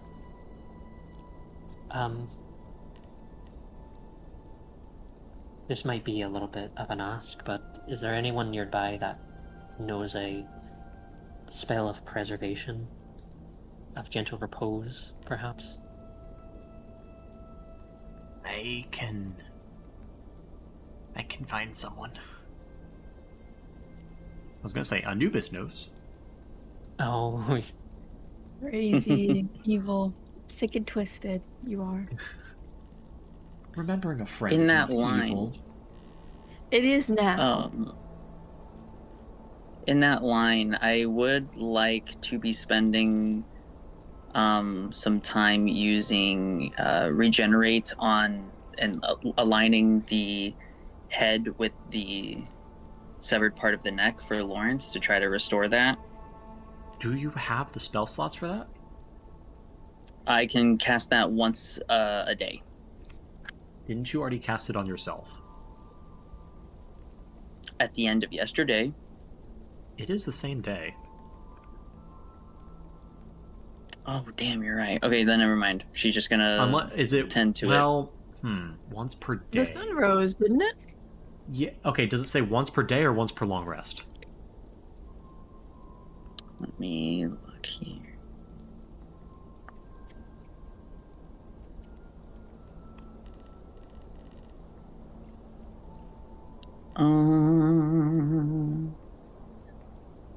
You can use this innate ability to cast the spell once. Oh, you must finish a long rest. Okay. Yeah. My bad. Yeah, so I'm Not just yet. chilling. I'm tending to it. Okay. If you would like, you could probably fashion something to hold it in place. Now that you have the carriage, that goes to everyone here, not just Celica. Dork just wants oh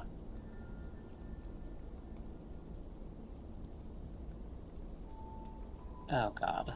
What does he want? If he could, his main plan is to find someone to cast Gentle Repose on him just to preserve his body for now while they figure out what to do. And then just and lay someone him comes to rest by. in his room. Someone comes by, an orc, actually, that appears to have been fighting on, allied with the gnolls, and comes over and, another one fallen. My sorrows are with you. Sorry, what? My sorrows are with you. Thank you. I will preserve him. And, I'll let him do his thing. Yep. I think it's... I don't know how long the spell casts, but it takes a bit of time, and Lawrence is preserved. The liver mortis that has been settling in slowly reverses, and you can almost trick yourself into thinking that he's sleeping. And Dork will he will command Dearest to gently pick up Lawrence's body and take him to his room.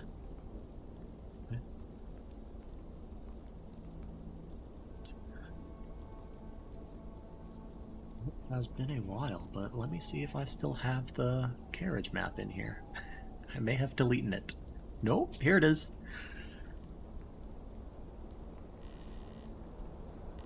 Well, I deleted it. Uh-oh. That's iconic. Okay, well. The carriage We can imagine it. looks a bit strange. You can imagine it. You enter the carriage, immediately hit with the nice warm air of a comfortable cabin, just as you left it. And as you step inside, you realize how tired you are. You have been up for almost 20 hours at this point.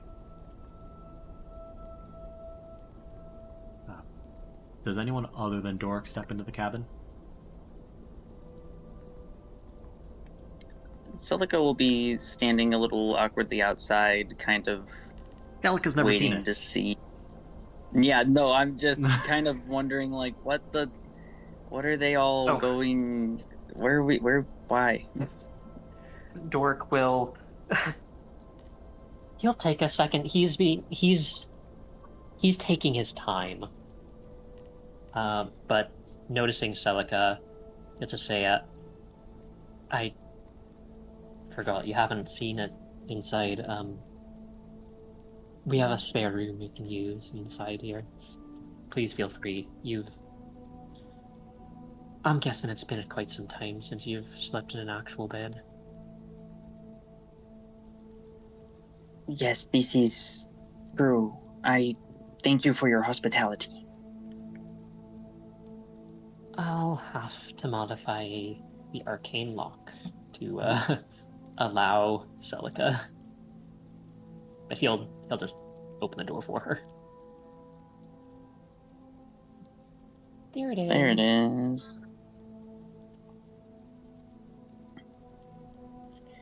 She will instead she'll like go set some stuff down, like her staff and her like over like the cloak and everything, and go sit in the dining room area and just kind of watch what happens. It's an incredible experience stepping into this wagon-sized, it's only 5 foot, 6 foot wide on the outside, and then you step in and it's bigger on the inside. Make yourself at home. It's nauseating. It can be a little disorienting at times, but you'll get used to it.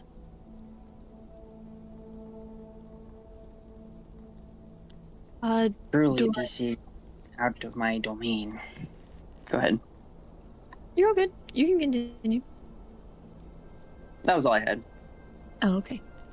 I was gonna say that Doric can tell that Emerus is kind of like, he hasn't approached him, but he's walked into the wagon and he's like lingering in the hall, as if like waiting for to be acknowledged or something. I don't know. How Doric will approach Emerus. How is he looking? He looks pretty bad. Like, they got to sit and hang out, and he's above half of his health, but he's still like sizably, like, he's sore for sure. I meant more like emotionally. I think his eyes are very red, and probably for the first time his scales look like a little bit more prickly. But he's very closed off about it. After finally like getting into the cabin, Dork will finally take off his huntsman mask, and you'll see his eyes are red, his cheeks are definitely tear-stained. He looks haggard, and like a shadow has been just cast over him. And he'll approach Emrys with a lantern in his own hands, and without saying a word, he'll approach, look at Emrys, and he's actually just gonna hug him. Aww. Yeah, Emrys hugs him back.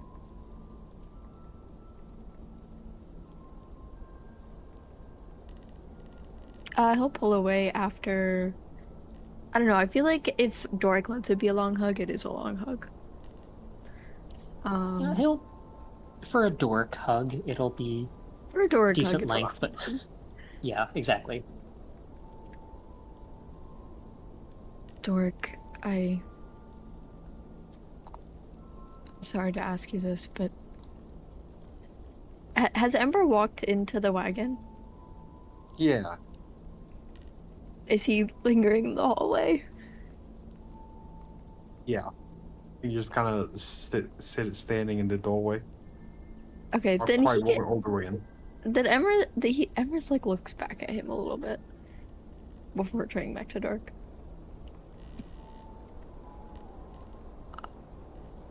What are we gonna do with the lanterns? Well, after speaking with Volcora a bit, she mentioned that there are some... there's a gnoll clan that specializes in necromancy, and spirit magic. I don't even know exactly how these work, and I'll be studying them myself, but I honestly don't know what to do right now. We should get some rest, or at least try to. And then, whenever we wake up, I'd like to speak with them. You're gonna try to bring them back though, right? Dork will look conflicted. I don't know, Emrys.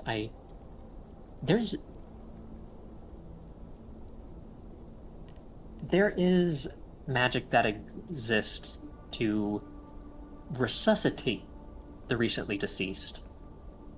But Lawrence has been dead for a while. Do we know of magic that exists like that?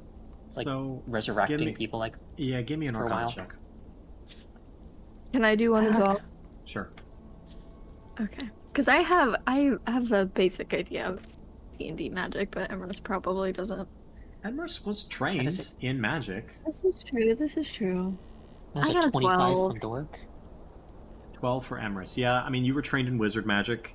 The wizards are not the best at manipulating life force. However, Doric, with your druid background, you do know that there are a handful of powerful spells that can be used to bring back bodies from the dead. Most commonly is Revivify, obviously, but that has to be done within 10 minutes, I believe. Or a minute. Reincarnation... 1 minute. Reincarnation is probably one you're more familiar with, since it's specifically druidic. However, all of these spells necessitate that the spirit is free and willing. And Yeah, that's what if this Dork was lantern thinking. is indeed his soul, there's not much that magic can do. You're going to have to be looking at some powerful necromancy to potentially liberate this soul from the lantern. And you have not heard of any magic that can do that. Well, first of all, I don't think we can do any sort of reviving with his soul stuck in this lantern. I mean,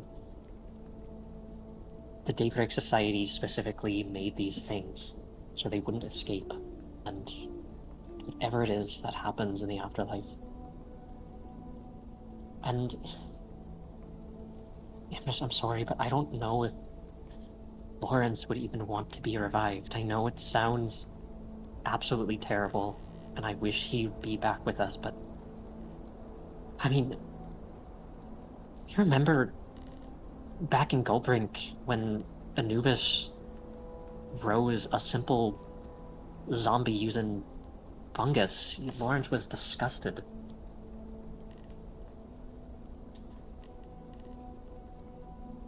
I don't know if he'd be happy with coming back. That's different, though. That has to be different. And I'm not saying we have to bring him back, but if we could free him and commune with him. I'm not asking you to do it, Dork. I just want to make sure. I just want to know that. I just want to confirm that you intention to try. I will do everything I can to study these lanterns and see what will it can take to break them and free these souls. And, I mean, I've seen Lawrence has some magic to speak with the dead. Perhaps we could use it to try and communicate with them, but one thing at a time, I guess.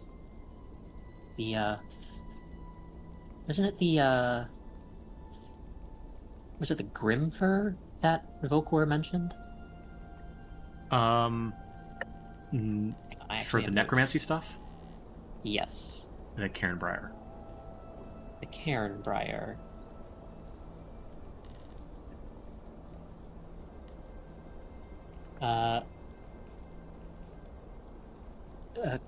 Vokor mentioned the clan of gnolls, the Cairn Briar. They're the masters of necromancy, it seems. Since I went with her, she's offered to put me in connection with them. Okay. That's good.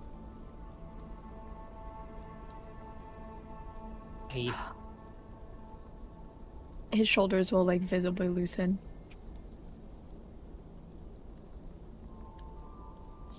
I can't make any promises, though.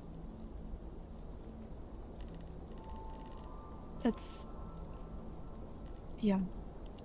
That's okay.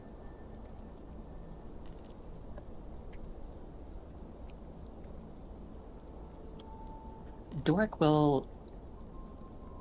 He's gonna look at his lantern. Is there any... What is the word I'm looking for? Can he investigate his own... Aya's lantern to see if, like... Is there any rune work he can spot on it?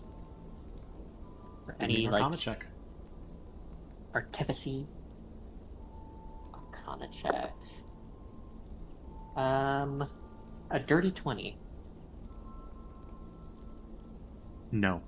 There is absolutely no arcane, runic designs or anything. This is a rare form of magic that you have almost never seen. This... I mean, with your high enough roll, you can take an educated guess and say that this is pure divinity. Pure divinity? Mm-hmm. As in divine magic. Like something a cleric would cast, or something the gods would cast? You're not familiar enough to know. Using Lawrence as a reference, would I be able to glean anything? He's... Sadly, Lawrence is indisposed at the moment, so you can't... I mean, like, the magic I've seen Lawrence cast, as he's a holy man. It's not on the same level. Yeah, there will be a shadow of...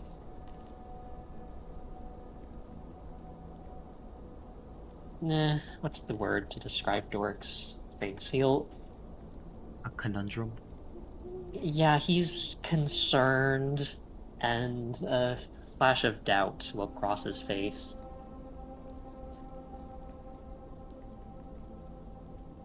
But...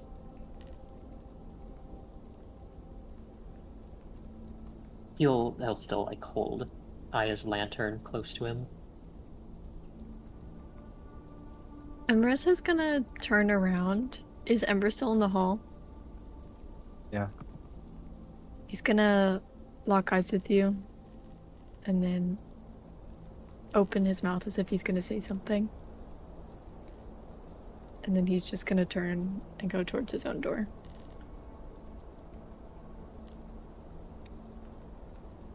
I think as soon as Emrys goes into his own room, if that's where he's heading, I think Ember's gonna go out to Doric. Like, specifically wait for Emrys to be gone. Yeah, the door lock will click. And she looks at Doric and goes, "You know there's no chance, right? Doric." No chance. At what? Bringing him back to life? Yes. I honestly don't know. I'm still under the belief that even if we could, the Lawrence wouldn't want to.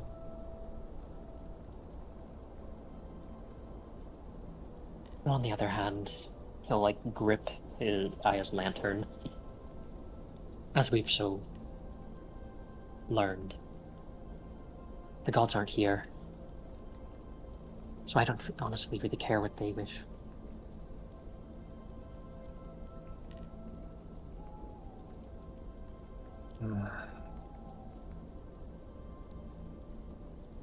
Listen, idealism is something, I guess. Under normal circumstances, it can be celebrated, but we have to be realistic about this.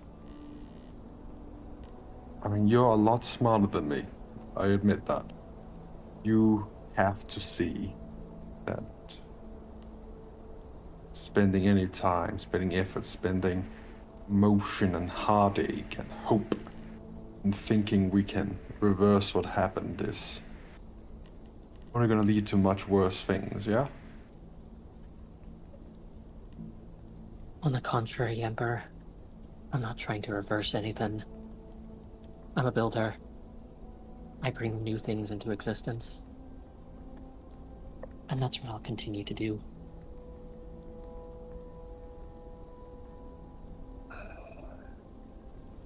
And you're right. We do have to be realistic. There is a chance that we can't really bring anyone back to life. Perhaps my husband included. But that's not really going to stop me. I spent years chasing him, looking around, looking for the people who did it.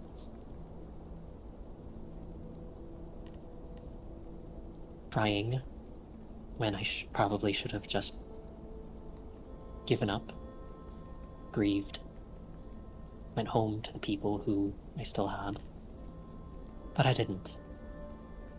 And I still came across all of you. And honestly, it changed me for the better. So right now, even if it's quite a little bit insane and wrong of me, I think I'd rather keep going.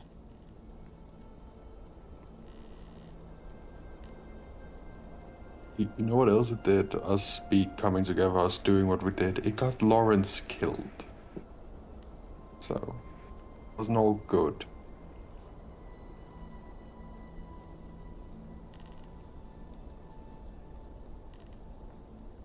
Honestly, people do die. But I don't know. You've died as well, haven't you? I came back. I chose to came back.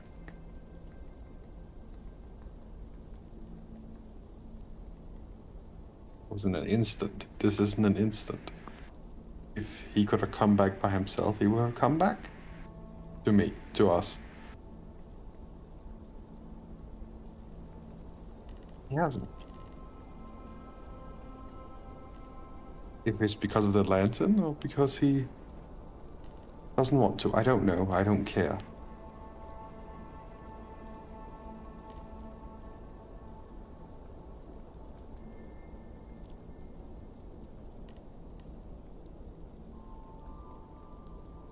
Well, I'm a tinkerer. I don't know things until I take them apart, study them, and put them back together. So just ruminating on what ifs probably won't be helping. So I think all of us can use any sort of semblance of rest right now. I'm a storyteller, and I know when a story has ended. But perhaps sleep will do us all good. I think this is my second bottle in the last half an hour. I think. Might be more. I am not sure. Oh I've my lost God, count. okay. Give me a Constitution saving throw. Yeah.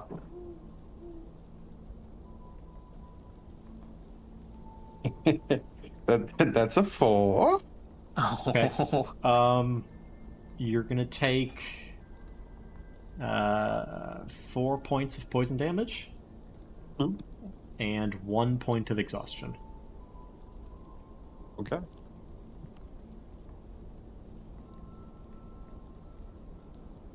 Dork will Is this the shift wine that his. are you drinking the wine that you stole from the McKinnon residence? Or Yeah. Okay. Oh, I'm pretty sure last session I said I took some from Doric's bag of holding. Yeah. Sure. I mean, Dork will shift. you probably have a fair bit of it stored in the cabin too, so. Yeah.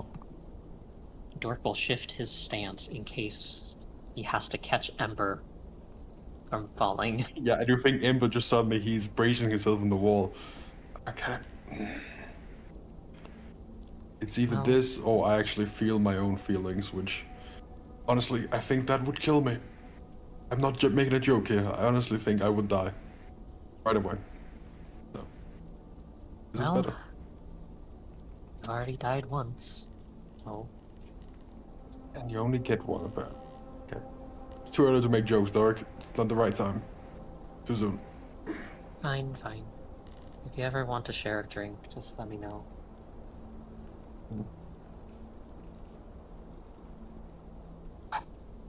I think I need to go sleep alone. He won't First time stop in ya. months. He'll step aside and give Ember a good line of sight to his door. I very specifically go into Lawrence's room.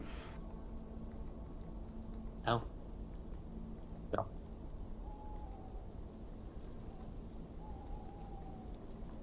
I'll sleep in his bed. I'll just nod his Okay. head and walk away.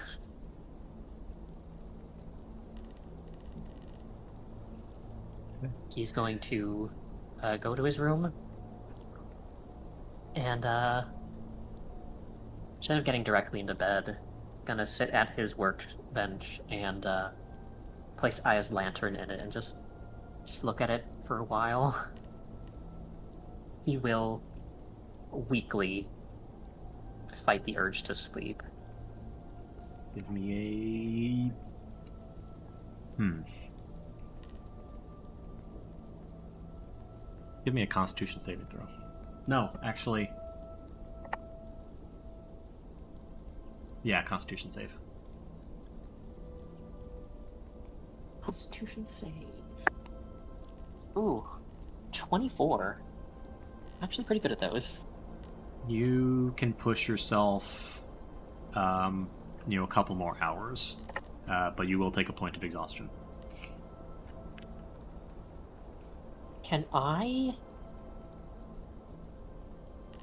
cast Identify on the lantern? Sure. Yeah. You do also have all of those other items that you recovered from the... You know what?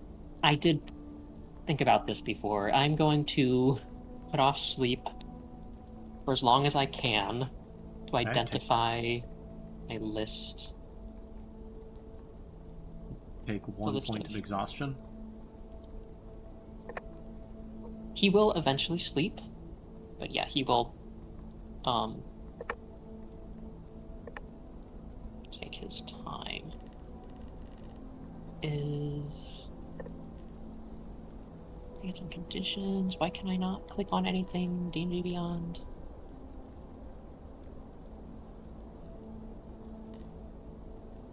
Delica, what are you doing during this time? Everyone has had their conversations and has went to their own rooms. Yeah, she will have tried to eavesdrop on as much of the conversation as possible. In the dining room, just kind of sitting there with her hands folded, waiting for someone to maybe, if they are willing or wanting to, come out to talk. But clearly, no one's in a headspace to want to do that, which is fine. So after everyone's gone to bed, she's going to sit up and familiarize herself with the tea situation and try to fix up herself a cup of tea. Are you going to be staying up as well? You are feeling the effects of tiredness. Yeah, she's just gonna have a little cup of tea to bring into her room and then Right. sip as she dozes off. Something Got it. soothing and warm. Yeah. Patron, what's an applicable tea for that? For doing what? Sorry. For sleepy time. Just chill. I mean, there is a tea literally called sleepy time tea, but also stuff like lavender, chamomile, or valerian root. Valerian root sounds super fantastical. It does, but it doesn't taste very good. Oh. Okay, well, there's a various mix of teas that Salika can brew up and make the cabin smell nice before heading off. Doric, you which things are you examining? I will say, since you're already tired, you can examine 3 objects before taking another point of exhaustion. All right, I'm trying to. I swear to God, I copy pasted the list of items, but I guess I didn't, which was crazy. I can find it. Hold on. I know Lily. There it is. You found it? Okay. Oh yeah, I did. I found it. It was just I didn't indent it.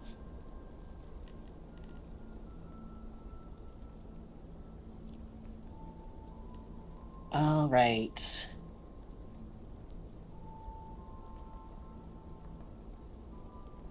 I would like to identify the short sword, the axe, and the flail. Okay. Give me 1 second.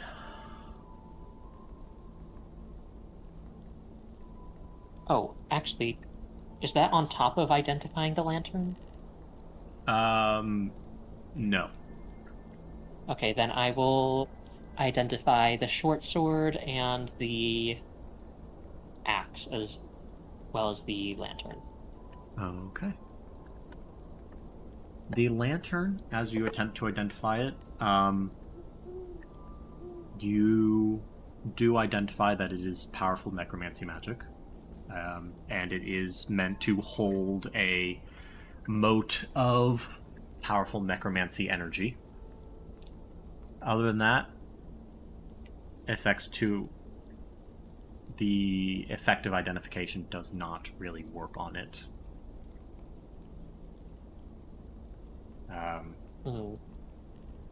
The short sword is a frost brand short sword. Deals extra cold damage, and while wielding it, you have resistance to fire damage. Oh. When you draw the weapon, you can extinguish all fire within 30 feet of you. Oh, okay, I found it on the list of magic items. Frostbrand Fort Sword. The first very rare item that you guys have Yeah, come that's into. purple. Yeah. Is that... Does not seem to need attunement. It's interesting. It does not. Actually, mine says it does. We will. Oh, yeah, it we will does. sit- Sorry. Okay. It was in the description of it. Yeah. The axe. Were you checking the axe or the flail? The axe. The axe is a berserker axe. You gain a +1 bonus to attack rolls and damage rolls. Is it a battle axe or a great axe? It is a great axe. I'm putting both of those in the party equipment, by the way. Your hit point maximum. Ooh. Oh, and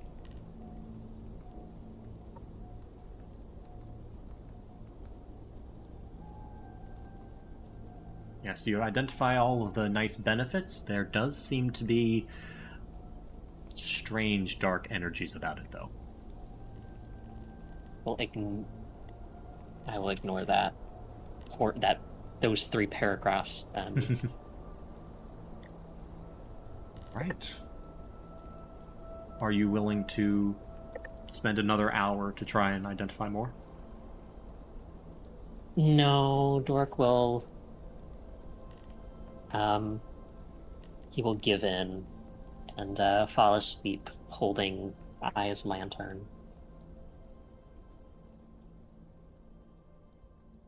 Right. Everyone give me a wisdom saving throw. Oh, great.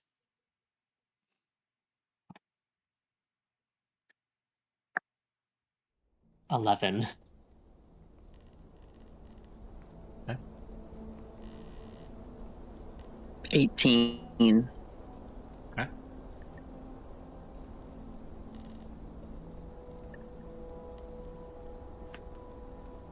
$18 as well. Okay. Twin. Ember? 15. What was that? 15. 15. Alright. Everyone, except for Doric, gets a long rest. Admit. Doric, you are unable to sleep restfully. You get a short rest, again, but night is not restful.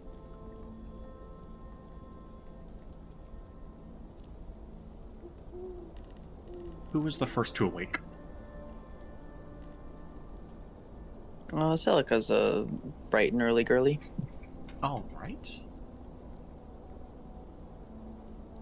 You awaken to a nice... The cabin has a chill in the air, and it is silent. If you would like to do anything, feel free, but the others eventually wake up if you do not want to.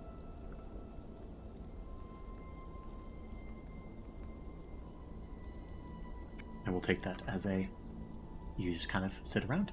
Doric and Ember, you guys eventually wake up. Oh, yes, sorry, I was muted. No wonder. I Oh. was like, what do you mean? Yeah, she's going to kind of be where they last saw her, and she's just going to be sitting at the dinner table waiting for people to come in there. All right. Yeah. Doric and Ember, you guys wake up from various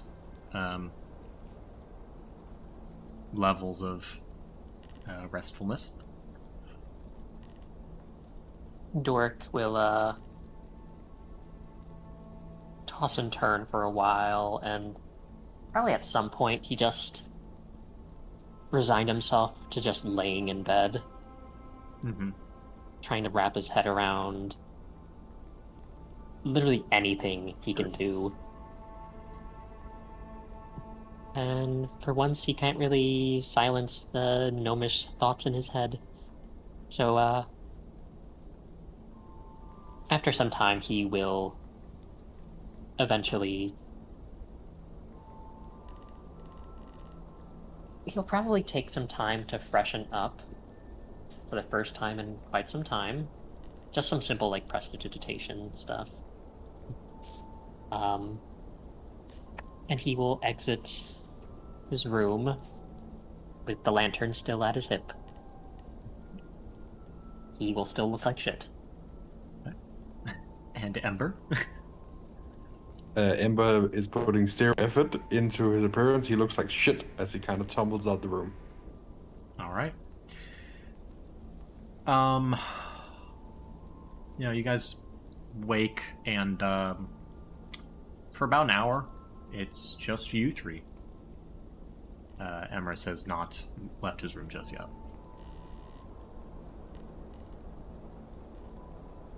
Doric will just approach the table, just rubbing his hands down his face. There's probably bags under his eyes. And,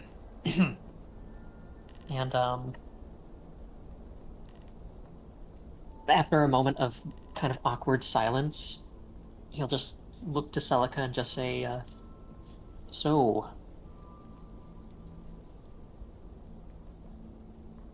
how are you, holding up?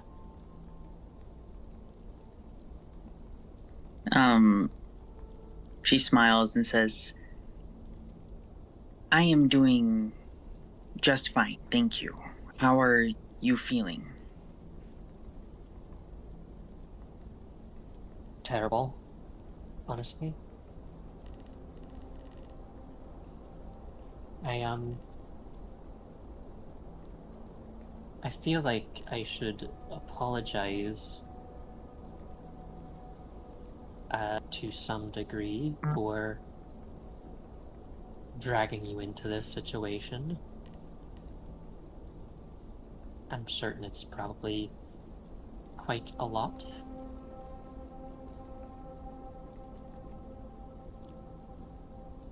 Your apology is not necessary whatsoever, but I do accept it. I am very grateful for being escorted out of that terrible, terrible place. I do not know how I would have left otherwise. That's fair. Wild team. Well, it seemed quite terrible just for the short time we were there. Um, well, seeing as, well, I don't think it'd be wise to, go wandering off into the areas with, well, I'm certain that the Knoll clans will be pretty worked up after all of that. Do you want to, well, I don't know exactly where we're going to be going, but do you want to travel with us for a while?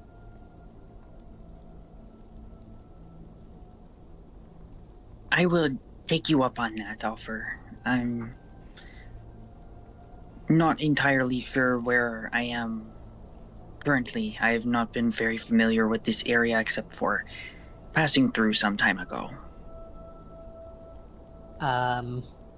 At that, Dork will actually get up, go to like a cabinet nearby, and he will pull out map of Espa Hey, that we've had for forever. Technically not up to date, You got in Shirok. Yeah, not technically not. and unfurl it. Well, he will trace a finger around until he finds Myraine and just say, and point to it. Well, we're right. Wait a second, can you actually read stuff on paper? I feel like I should ask that. She'll just smile and shake her head at you and say, No, but I do appreciate your earnestness in showing me the map.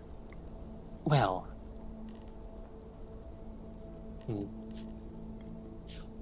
perhaps we can get a raised sort of map at some point. We are... Describe to me the places around it. What country are we in? This is the Fedor Kingdom, Magedom, correct? Well, technically, at least this map says we are. But after the events of yesterday, that's a bit up for debate. We are south of the region now known as Hayes Call. We are in the northern part of the Fedoran region, west of the Cleaving Range. We're just on the edge of the Great Forest. A few days travel to the coast.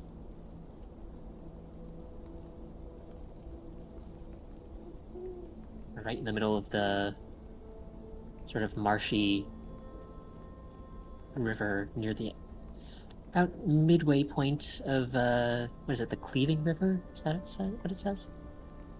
Hold on. I can't even remember. right by Krobin, is what you're saying? Yeah. That's that the the name of the Cleaving river? Range. No, the name of the river Cleaving- is the Blackstone River. The Blackstone River.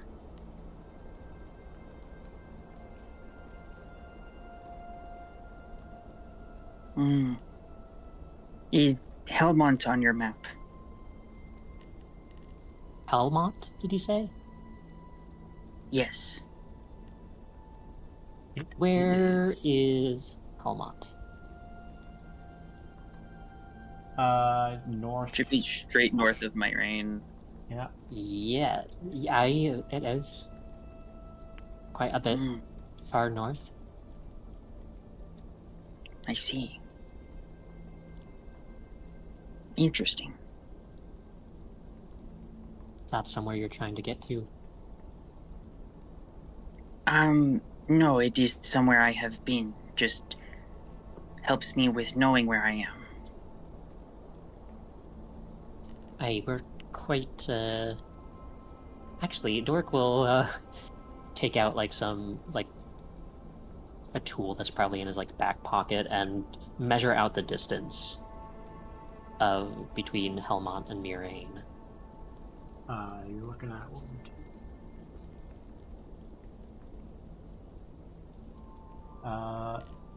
About 200, 300 miles. About 200 to 300 miles south of Helmont, it looks like. 12 days on foot, about. Around 12 days on foot if you're not getting stopped by any gnoll clans asking where you're doing what you're doing.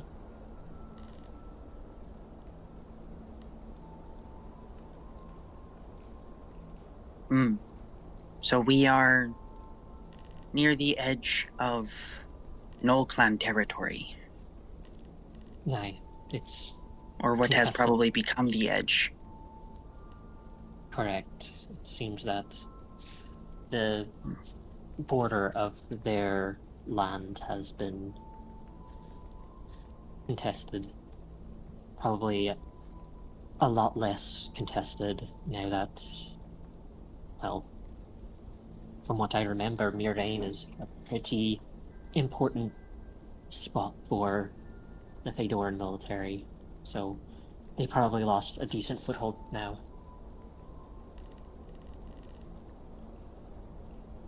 But with all of the terrible things that we saw in that prison, who knows what they'll do next? And that's not even mentioning the Harbingers. Were they not taken care of during the siege? Well, I was gonna mention that after we all got some rest, but one of them died, blew himself up, but two of them did get away.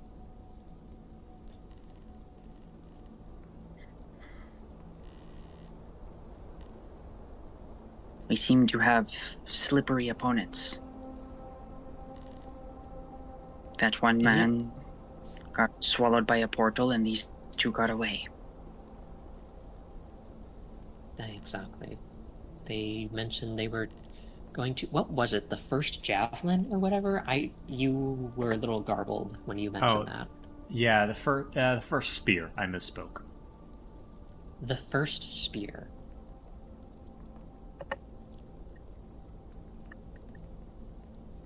Oh shit, I think I know what they mean.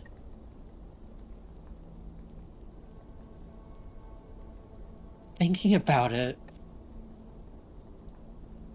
Dork, they said that they were traveling back to retreating to the first spear.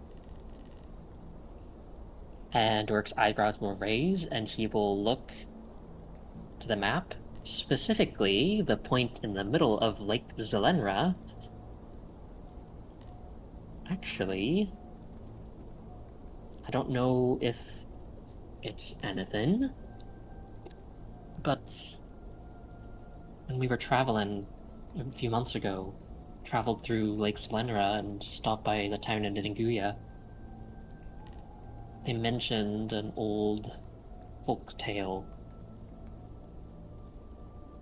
in the area. The island in the middle of the lake is said to be the remnants of a great big spear thrust into the eye of a monster. So that could be something. And on top of that, we got word that there might be some sort of gateway to the plane of water down there, causing all sorts of flooding.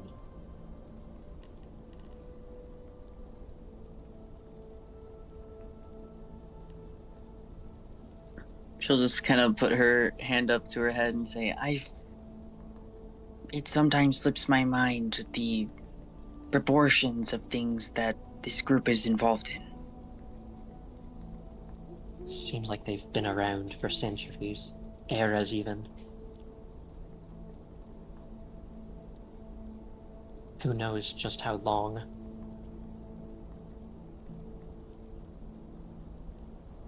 But, I mean...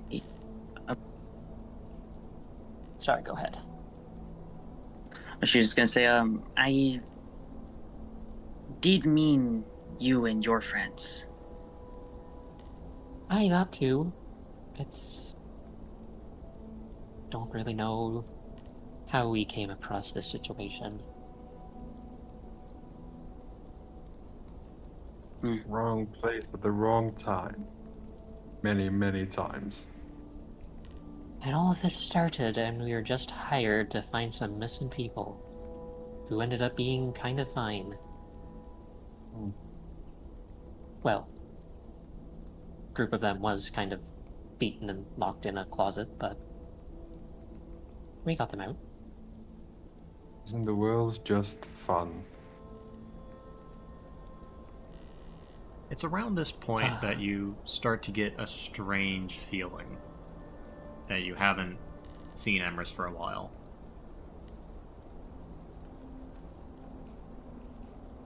I'm gonna go wait the other one. It's not time to sleep in. I go knock on Emrys' door. No response. I open it immediately. I don't respect his privacy enough to knock again. His room's empty. What? Is there any sign that Emrys slept in his bed last night? Give me an investigation check. Yeah. 25. 25. No, there is no sign that he ever was in his bed. However, you do find on the desk a note. Okay, what does it say? Please do not. What does it say? Please do not contact me. I will be back. The lantern is next to it. Is the note on the table? Yes. I'm gonna flip the table. Sorry, the note is on a piece of paper that's sitting on the table. Yeah, I'm gonna physically lift the table and throw it against the wall. As in, like, anger? Yeah. Oh, okay. give me an athletics check. Yeah. With disadvantage because you're hungover. Mm-hmm. That's still gonna be a 15. 15. It's not as, flying through the air, or a desk flying through the air that you would kind of hope for. It's a sturdily built desk. Dork doesn't fuck around. But yeah, you do cause a commotion and the desk is toppled. What the fuck are you doing in there? Like, Ember hasn't changed. He still seems like weirdly despondent and stoic. He has not changed demeanor even when he does it. Mm-hmm. And I think he just picks up the note and walks back out. Goes, we're down to 3 now. Smack it on the table. Dork will look. Motherfucking little. Dork will read the note and just. He'll let out a sigh of. What's the word? He's tired, and he'll just run his face over his hand. For fuck's sake. Everybody grieves differently.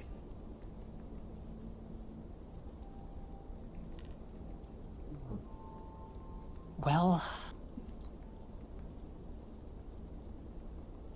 I mean, we were planning on going to Osrin, but honestly,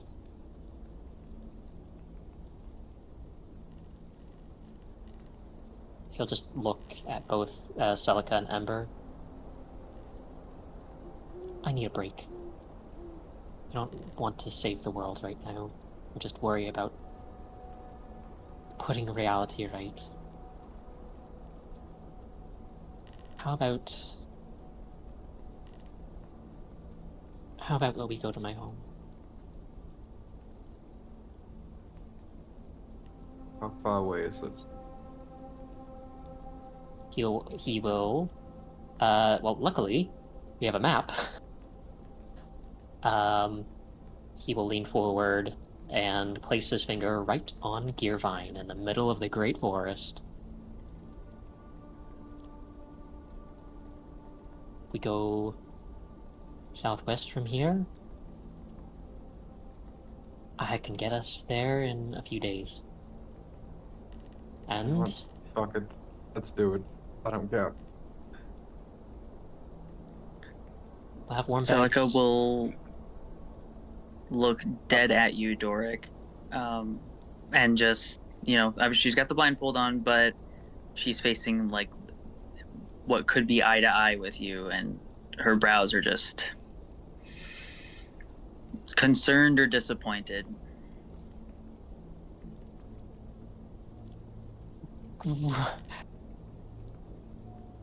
Do you have any comment to make?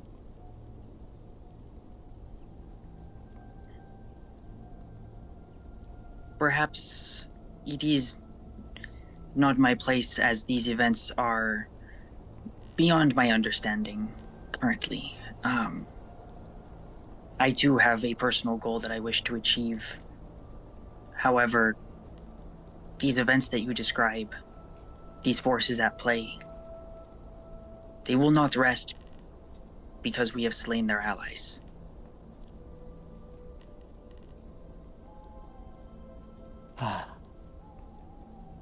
I know there's... should stay focused, but...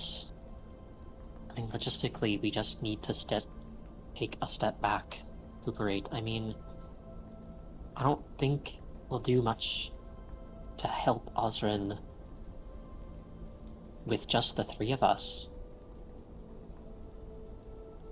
We need to just retreat and find some help. Perhaps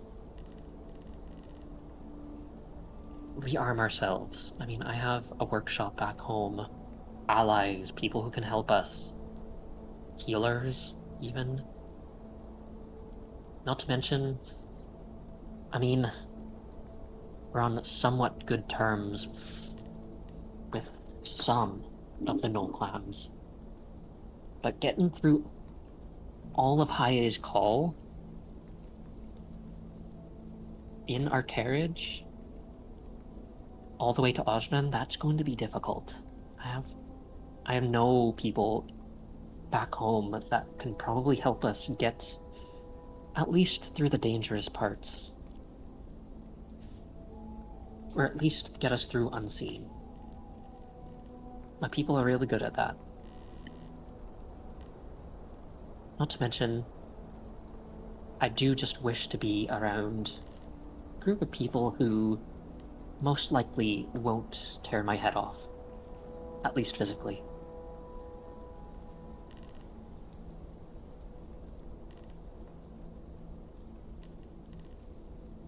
Not to mention, Do we count?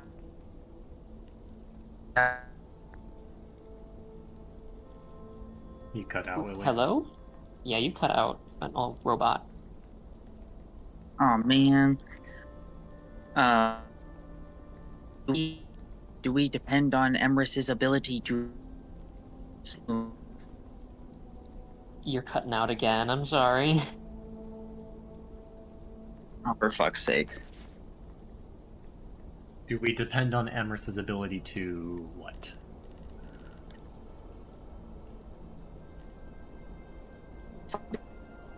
Oh no.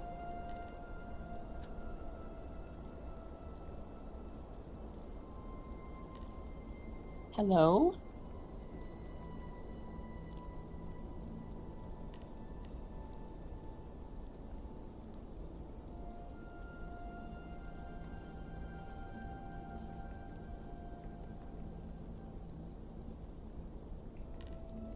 We depend on Emerson's ability to find us? Oh, okay. Okay. I mean, he's not helpless. Honestly, he couldn't have gone too far either. I mean, I still need to talk to some of the gnolls here. Kertier and the Karen Briars. I could ask them if they saw him leave. If not, he probably used various magic means to make his way out. And in all honesty, fuck that little shit.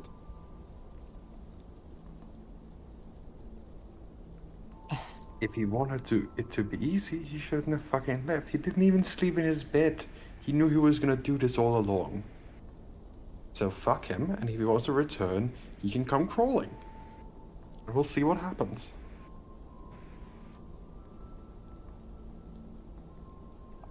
I don't blame you. I wish he stayed. So I can't really blame you for being angry with him. Probably angry with him too. I'm not angry at him. I don't know what I am. I'm having a lot of emotions, and I don't know.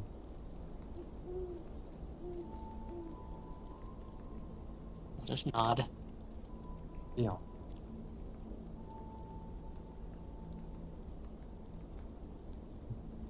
Are you going to leave the cabin?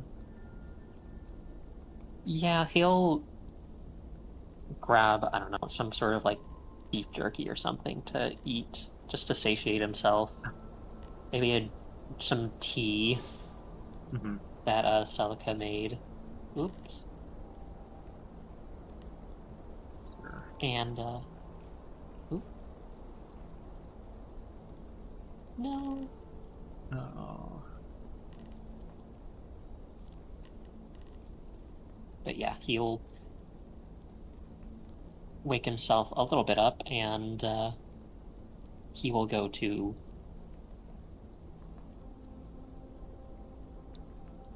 he'll let both Celica and Ember know that he's going to go talk to the others, and he'll ask both of them if they wanted to come with. But I think Ember comes with you. okay.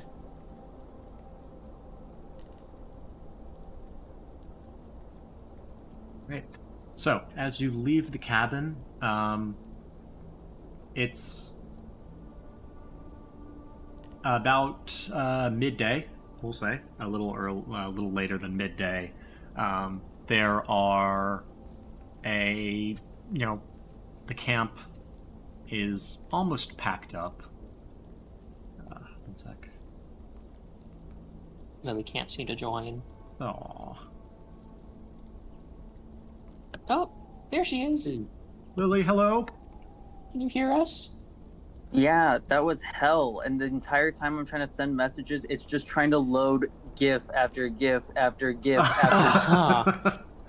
My phone is like overheating. I'm like, fuck it. I have to completely shut this thing off. Like, I cannot rejoin. I cannot send messages. I can't even see the screen anymore because I just see, no, help her. Fucking stop. You're killing me. Okay, so That shit everyone, was crazy. Ember and Doric are in the process of leaving the carriage. Are you following? We're gonna go talk to gnolls. Sure. Okay. You leave, and the camp is... There's still a handful of gnolls at the camp.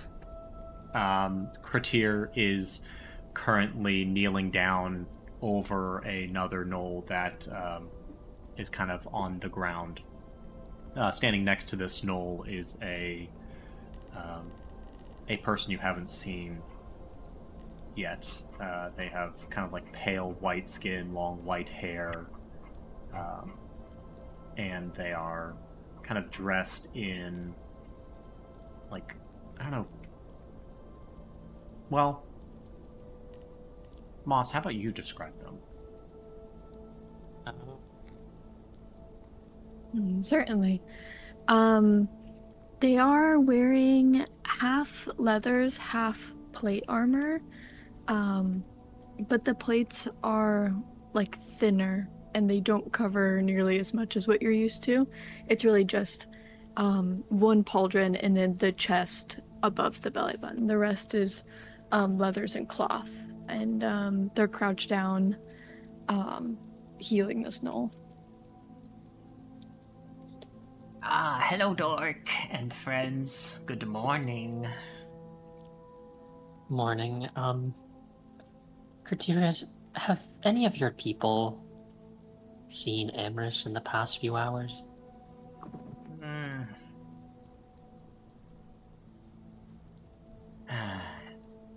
Yes. You did?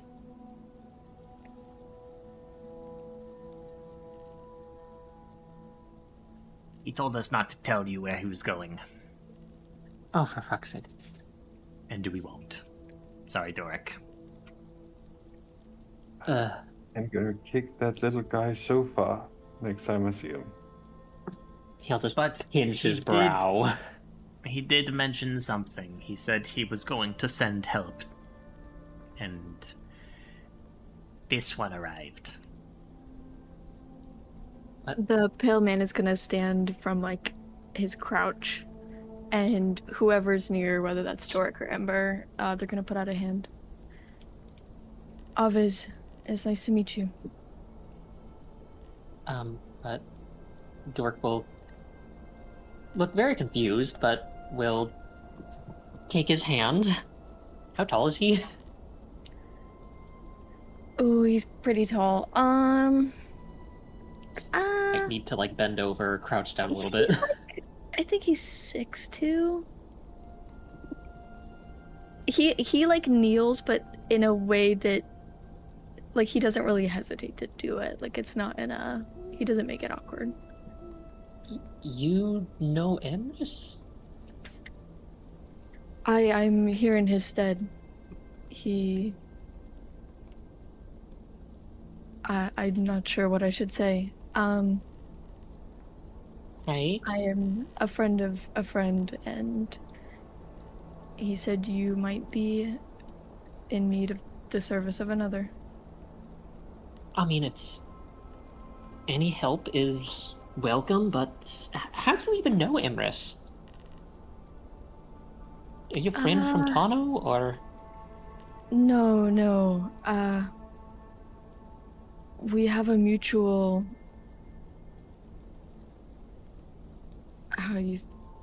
friend in Crowborn? Robin?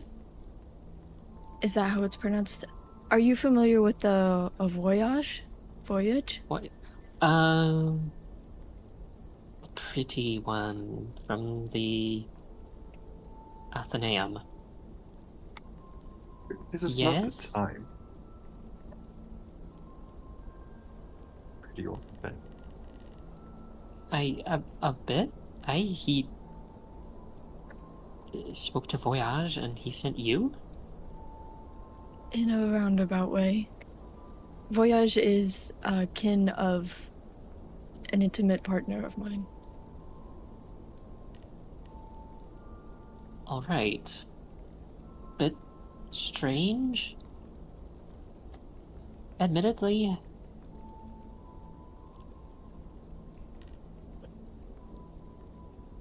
What's your fucking name? What the fucking kind of name is this? What the fucking kind of... Okay, sorry. You may call me Lohengrin. Were we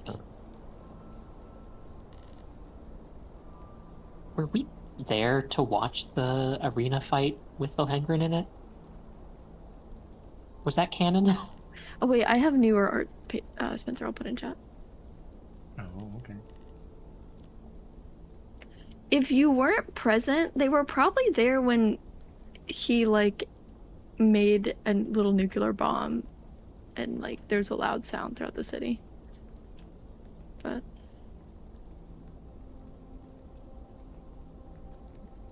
We might have all... Perhaps we heard from Beauty. Yeah. And with the introduction of Lohengrin's name,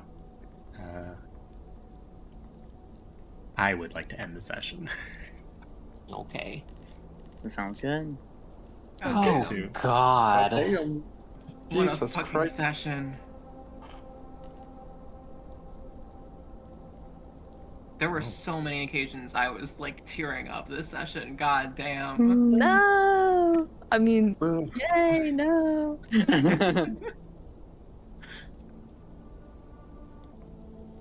With that, Lohengrin joins the party. Emrys is on break. And this marks the first time Moss has swapped characters in this game. I think at this point, all of Lawrence's items are up for grabs, unless you just want to keep them in his room. Everything is in the party inventory. If you wish to grab it, just transfer it to Can someone your send me a inventory. list of what's in there, or a screenshot or something? Oh, right. Yeah, you're not in the party. I'm not hip. I can... Yeah, I'll send you a list. So. Thank you. I doubt there's anything I can use, but hey. Yeah, well, there might be. And then you have the unidentified things, which we will get to next session. And, Yes. yeah.